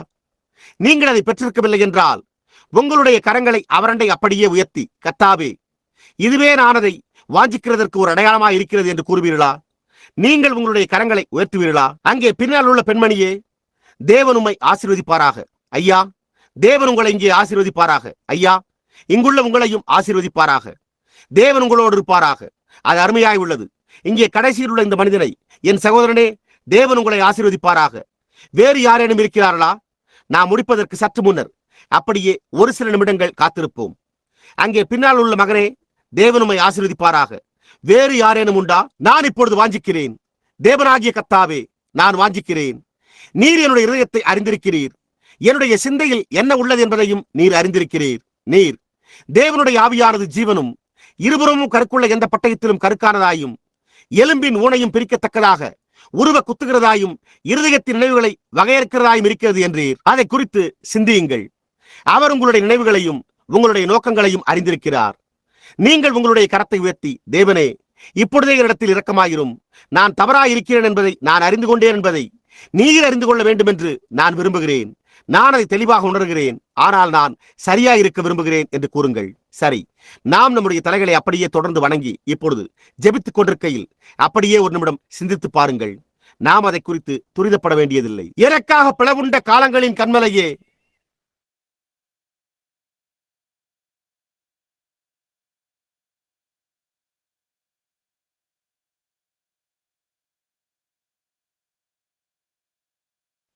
நான் உம்மில் என்னையே மறைத்துக் கொள்வேனாக. உம்முடைய காயப்பட்ட பக்கவாட்டிலிருந்து தண்ணீரும் இரத்தமும் வந்து பாவத்திற்கான இரட்டிப்பான சுகம். அவர் 2 மாறாத விசேஷங்களை கொண்டு அதை ஆணையிட்டார். கோபத்திலிருந்து ரட்சித்து என்னை சுத்தமாக்கும். ஓ கர்த்தாவே, நாங்கள் சுவாசித்துக் கொண்டிருக்கிற இந்த சுவாசங்கள் விரைந்தோடுகின்றன என்பதை நாங்கள் எல்லோரும் அறிந்து கொள்ள இப்பொழுதே அருள் புரியும். நாங்கள் இன்னும் எத்தனை முறை சுவாசிப்போம் என்பதை நாங்கள் அறியோம். அவை யாவுமே உம்முடைய மகத்தான ஆலோசனையாய் உள்ளது. அது உம்மாலே தீர்மானிக்கப்படுகிறது. ஓ, எங்களிடத்தில் இரக்கமாயிரும் கர்த்தாவே. தங்களுடைய கரங்களை உயர்த்தினவர்களை அவர்களை குறிப்பிட்டு கூற வேண்டியதில்லை. நீர் அவர்கள் ஒவ்வொருவரையும் அறிந்திருக்கிறீர். ஆனால் நான் இந்த பரிந்து பேசும் ஜெபத்தை அவர்களுக்காக ஏறெடுக்கிறேன். நீர் அவர்களுடைய இருதயத்திலிருந்து ஆக்கினை தீர்ப்பை எடுத்து போட வேண்டும் என்றே நான் ஜெபிக்கிறேன். அவர்கள் இப்பொழுதே தைரியமாக சிங்காசனத்தண்டை வருவார்களாக.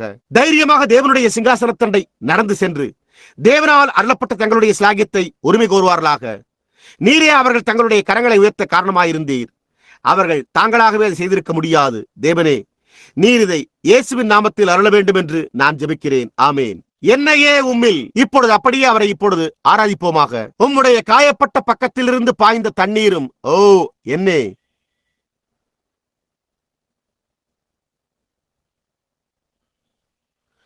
பாவத்திலிருந்து இரட்டிப்பான குணமாயிருக்கும். கோபத்திலிருந்து ரட்சித்து என்னை சுத்தப்படுத்தும். இப்பொழுது எத்தனை பேர் உண்மையாகவே நலமாக உணர்கிறீர்கள்? உங்களுடைய கரத்தை உயர்த்தி கர்த்தருக்கு ஸ்தோத்திரம் என்று கூறுங்கள். ஓ, அவர் அற்புதமானவராய் இருக்கிறாரே. ஓ, ஊற்றண்டையிலே இடம் உண்டு. சகோதரி கெட்டி, உங்களுக்கு அந்த பாடல் தெரியுமா? நாம் பாடுவோம். எத்தனை பேர் அந்த பாடலை விரும்புகிறீர்கள்?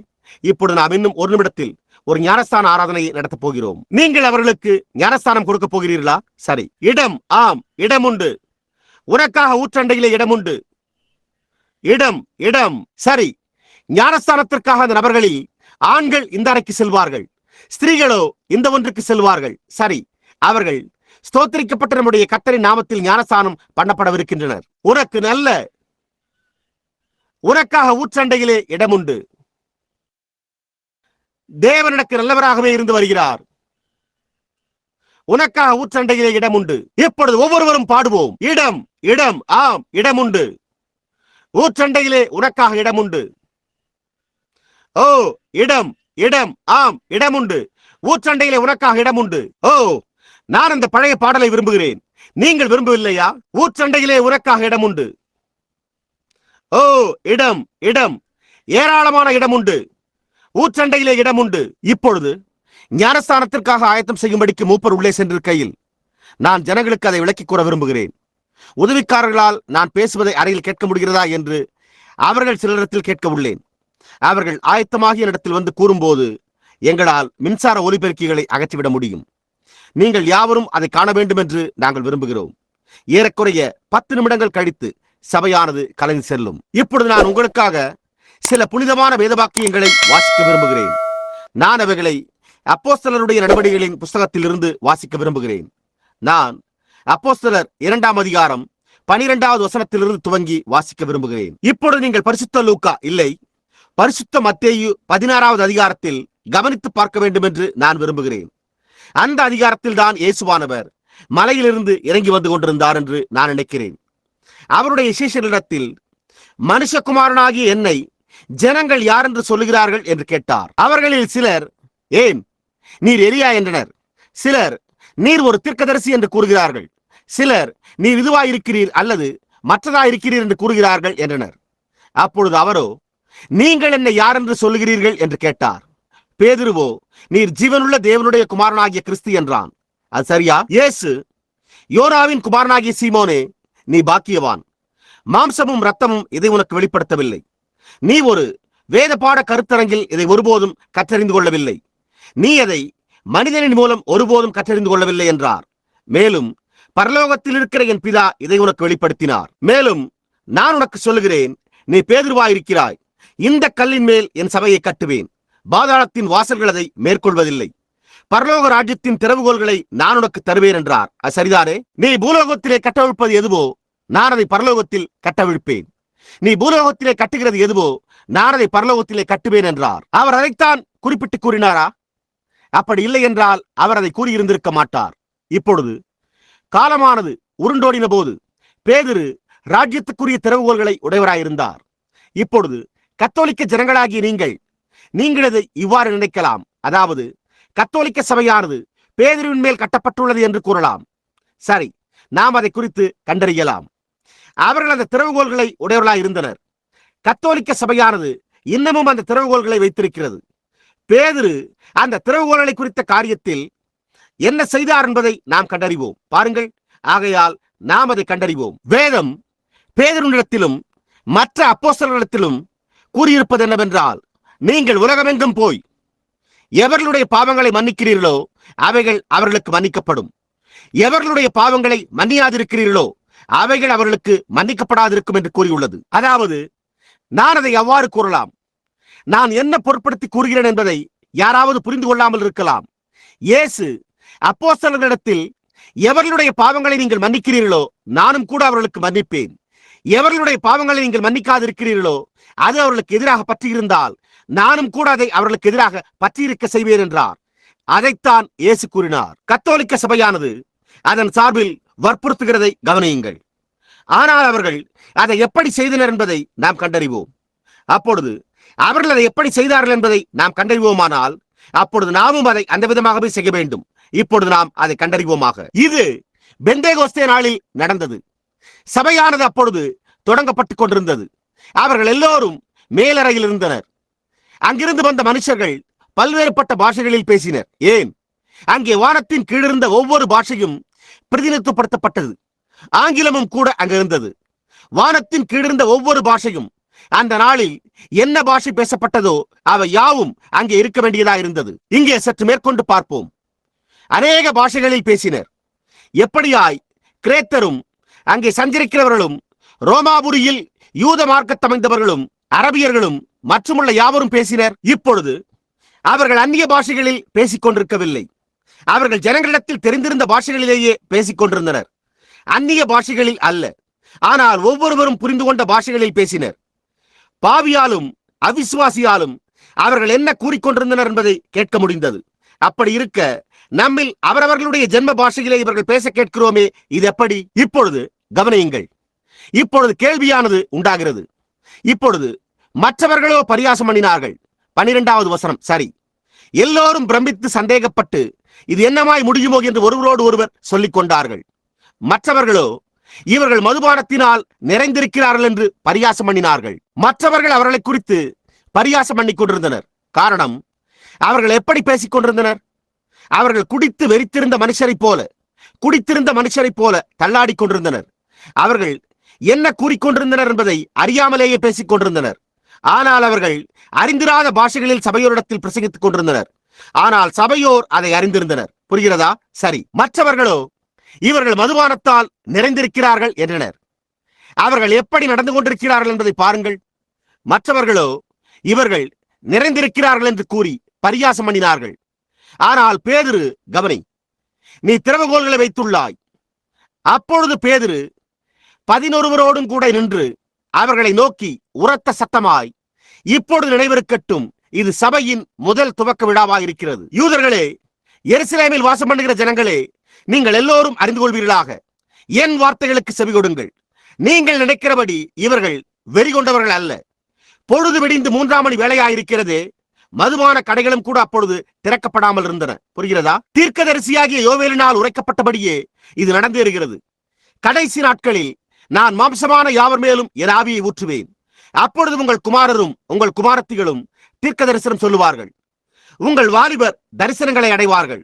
உங்கள் மூப்பர் சொப்பனங்களை காண்பார்கள். என்னுடைய ஊழியக்காரர் மேலும் என்னுடைய ஊழியக்காரிகள் மேலும் அந்நாட்களில் என் ஆவியை ஊற்றுவேன். அப்பொழுது அவர்கள் தீர்க்க தரிசனம் சொல்லுவார்கள்.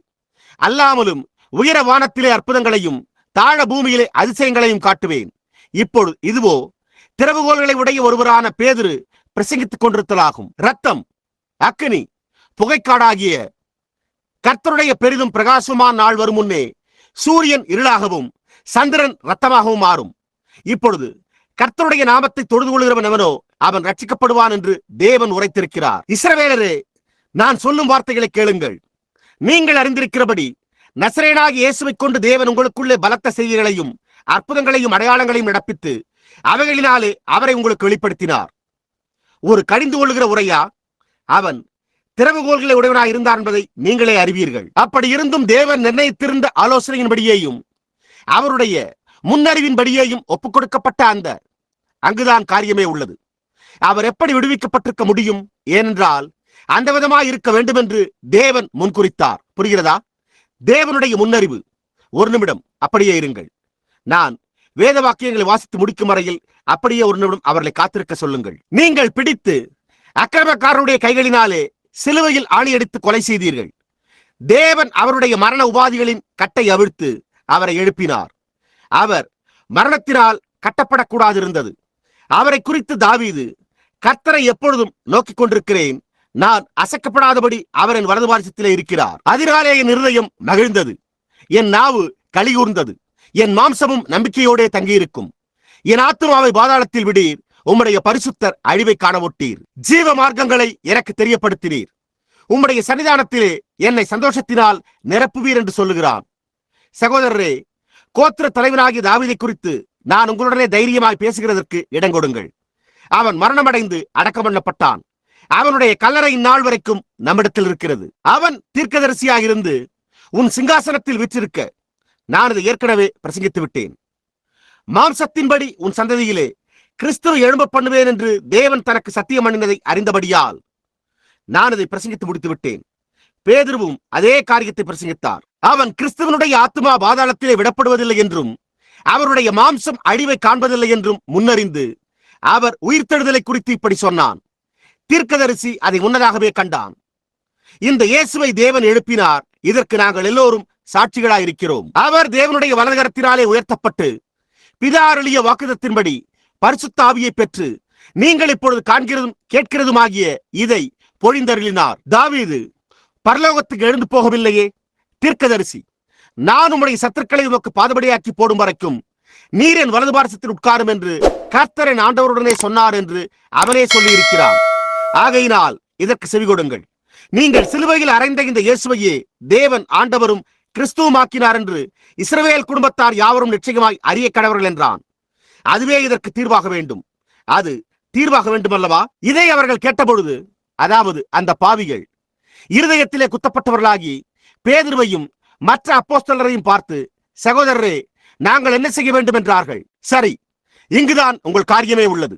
அவன் என்ன வைத்திருந்தான்? திறவுகோலை, ராஜ்யத்திற்கான திறவுகோல். ராஜ்யம் எங்கே உள்ளது? அது உங்களுக்குள்ளே உள்ளது. அது சரிதானே? பரிசுத்த ஆவியே தேவனுடைய ராஜ்யமாயிருக்கிறது. நாம் அதை அறிந்துள்ளோம். நாம் ராஜ்யத்துக்குள் பிறந்து பிரஜைகளாக, பிரதிநிதிகளாக இருக்கிறோம். பாருங்கள், அவர் தன்னுடைய பக்கவாட்டில் திறவுகோல்களை உடையவராயிருக்கிறார். நீர் அதை கொண்டு என்ன செய்ய போகிறீர்? இதுவே முதன்முறையாக வாசலானது திறக்கப்பட்டதாக இருக்கிறது. இப்பொழுது முதன்முறையாக பிரசங்கியாரிடம், திறவுகோலையுடைய ஒருவரிடம் கேட்கப்படுகிறது.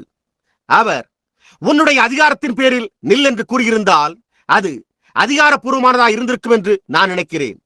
பூலோகத்திலே நீங்கள் கட்டுகிறது எதுவோ நான் அதை பரலோகத்திலும் கட்டுவேன். சரி, நீர் கூறுகிறது எதுவோ நானும் அதே காரியத்தை கூறப்போகிறேன்.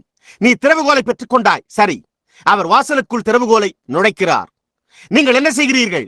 சகோதரரே, நாங்கள் என்ன செய்ய வேண்டும் என்றார்கள். இதை அவர்கள் கேட்டபொழுது இருதயத்திலே குத்தப்பட்டவர்களாகி, சகோதரரே, பேதுரு அவர்களை நோக்கி, நீங்கள் மனம் திரும்பி ஒவ்வொருவரும் பாவ மன்னிப்புக்கென்று இயேசு கிறிஸ்துவின் நாமத்தினாலே ஞானஸ்தானம் பெற்றுக் கொள்ளுங்கள். அப்பொழுது பரிசுத்த ஆவியின் வரத்தை பெறுவீர்கள். வாக்குத்தத்தமானது உங்களுக்கும் உங்கள் பிள்ளைகளுக்கும் நம்முடைய தேவனாகிய கர்த்தர் வரவழைக்கும் தூரத்தில் உள்ள யாவருக்கும் உண்டாயிருக்கிறது என்று சொல்லி, அதுவே இதற்கு என்றென்றுமாய் தீர்வானது. எந்த நபர்களுமே எந்த நேரத்திலுமே எப்போதும் அதற்கு முரண்பாடாய் இருக்க முடியவில்லை. தண்ணீரில் முழுகப்படுவதற்கு பதிலாக கத்தோலிக்க சபையானது தோன்றி அவர்கள் தெளித்தனர். இயேசுவின் நாமத்தை உபயோகிப்பதற்கு பதிலாக அவர்கள் பிதா, குமாரன், பரிசுத்த ஆவியை தெரிந்து கொண்டனர். அது வேதாகமத்தில் ஒருபோதும் போதிக்கப்பட்டிருக்கவே இல்லை. அந்த நேரம் முதற்கொண்டு ஒவ்வொரு நபரும் இயேசு கிறிஸ்துவின் நாமத்தினாலேயே தண்ணீரில் முழுக்கு ஞானஸ்தானம் பண்ணப்பட்டனர். சிலர் இயேசுவுக்கு ஞானஸ்தானம் கொடுத்த யோவான் ஸ்நானகனால் முழுக்கு ஞானஸ்தானம் பண்ணப்பட்டிருந்தனர். அப்பொழுது பவுல் அவர்கள் அந்த விதமாக ஞானஸ்தானம் பண்ணப்பட்டிருந்தால் பரிசுத்த ஆவியை பெற்றுக்கொள்ள முடியாது என்று அவர்களிடம் கூறினான். எனவே அவர்கள் பரிசுத்த ஆவியை பெற்றுக்கொள்வதற்கு முன்னர் அவர்கள் மீண்டும் வந்து இயேசுவின் நாமத்தில் மறுபடியும் ஞானஸ்தானம் பண்ணப்பட வேண்டியதாயிருந்தது. அந்த வேத வாக்கியத்தை எத்தனை பேர் அறிந்திருக்கிறீர்கள்? அப்போஸ்தலர் 19ஆம் அதிகாரம். அங்குதான் உங்கள் காரியமே உள்ளது. காரணம், பரலோக ராஜ்யம் பரலோகத்தில் அதிகாரப்பூர்வமாக இருக்க வேண்டும் என்பதற்கு இயேசு கிறிஸ்துவின் ஆணையாலே மற்றொரு விதத்தில் முத்திரையிடப்பட்டது. நீங்கள் மனம் திரும்பி ஒவ்வொருவரும் பாவ மன்னிப்புக்கென்று இயேசு கிறிஸ்துவின் நாமத்தினாலே ஞானஸ்நானம் பெற்றுக் கொள்ளுங்கள். அப்பொழுது பரிசுத்த ஆவியின் வரத்தை பெறுவீர்கள். வாக்குத்தத்தமானது உங்களுக்கும் உங்கள் பிள்ளைகளுக்கும் நம்முடைய தேவனாகிய கர்த்தர் வரவழைக்கும் தூரத்தில் உள்ள யாவருக்கும் உண்டாயிருக்கிறது என்று சொல்லி ஆமென். நாம் ஜெபம் செய்வோமாக. பிதாவாகிய தேவனே, இன்றிரவு 1900க்கும் மேற்பட்ட ஆண்டுகள் கடந்து விட்டிருக்கிற போதிலும் இன்னமும் பிள்ளைகள் தங்களுடைய தாய்ப்பாலுக்காக கதறுவது போல நேர்மையும் உத்தமமான இருதயங்களை கொண்ட மானிடரின் இருதயங்கள் தேவனுக்காக இன்னமும் கதறுகின்றன. கர்த்தாவே, நாங்கள் உம்மை நேசிக்கிறோம். நாங்கள் உம்மை இல்லாமல் ஜீவிக்க முடியாது. தாவீது மானானது நீரோடைகளை வாஞ்சித்து கதறுவது போல என் ஆத்மா உம்மை வாஞ்சித்து கதறுகிறது என்று கூறினது போலேயாகும். அவன் அதை உடையவனாக இருக்க வேண்டும் அல்லது மரிக்க வேண்டும். பிதாவே, நாங்கள் வேத வாக்கியங்களினூடாக முன்னும் பின்னுமாக அலசி ஆராய்ந்துள்ளோம். வித்தியாசமாக இருக்க வேண்டும் என்பதற்காக அல்ல, ஆனால் நாங்கள் இந்த வேத பாட கருத்தரங்குகளை காண்கிறோம். இந்த வேத சாஸ்திர மாணவர்கள் மனுஷருடைய கற்பனைகளின்படி போதிக்கிறார்களே அல்லாமல் தேவனுடைய கற்பனைகளின்படி அல்ல. ஆகையால் கர்த்தாவே, நாங்கள் இந்த மனிதர்களை நிந்திக்கிறதில்லை, ஆனால் அவர்கள் போதிக்கிற அந்த காரியங்களையே நாங்கள் நிந்திக்கிறோம். ஆகையால் கர்த்தாவே, அவர்கள் எங்களுடைய சகோதரர்களாக வேண்டும் என்று நாங்கள் வேண்டிக் கொள்கிறோம். அவர்களுடைய தவறுகளுக்காக நீர் அவர்களை மன்னிக்க வேண்டும் என்று நாங்கள் வேண்டிக் கொள்கிறோம். அவர்கள் வேத வாக்கிய தண்டைக்கு வந்து அதை வாசித்து ஏதோ ஒரு வேத பாட கருத்தரங்க அதை போதிக்கிற விதமாய் அல்ல, ஆனால் தேவன் அதை எழுதியிருக்கிறார் என்ற முறையின்படியே அதை ஏற்றுக்கொள்ள வேண்டும் என்று நாங்கள் ஜெபிக்கிறோம். தேவனே, இன்றிரவு தண்ணீர் ஞானஸ்தானத்திற்காக வந்து கொண்டிருக்கிற இந்த நபர்களுக்கு எங்களுடைய தீரமான போதகர் இங்கிருந்து இந்த பிரசங்க பீடத்திற்கு நடந்து சென்று சுவிசேஷத்தை, இந்த மாறாத சுவிசேஷத்தை பிரசங்கித்து அதன் பின்னர் அவர்களை தண்ணீர் தொட்டியில் அடக்கம் செய்ய வேண்டும் என்றும், கர்த்தாவே, இவர்கள் ஒவ்வொருவரும் பரிசுத்த ஆவியை பெற்றுக்கொள்ள நீர் அருள் புரிய வேண்டும் என்றும் நாங்கள் ஜெபிக்கிறோம். ஏனென்றால் நீங்கள் பரிசுத்த ஆவியை பெற்றுக்கொள்வீர்கள் என்று நீர் வாக்களித்தீர். தேவனுடைய ஆவியானவர் தாமே தண்ணீரின் மேல் காத்திருந்து இந்த நபர்களை ஏற்றுக்கொள்வாராக. ஏனென்றால் நாங்கள் அவர்களை உம்முடைய கரங்களில் இயேசு கிறிஸ்துவினுடைய நாமத்தில் ஒப்புவிக்கிறோம். ஆமேன்.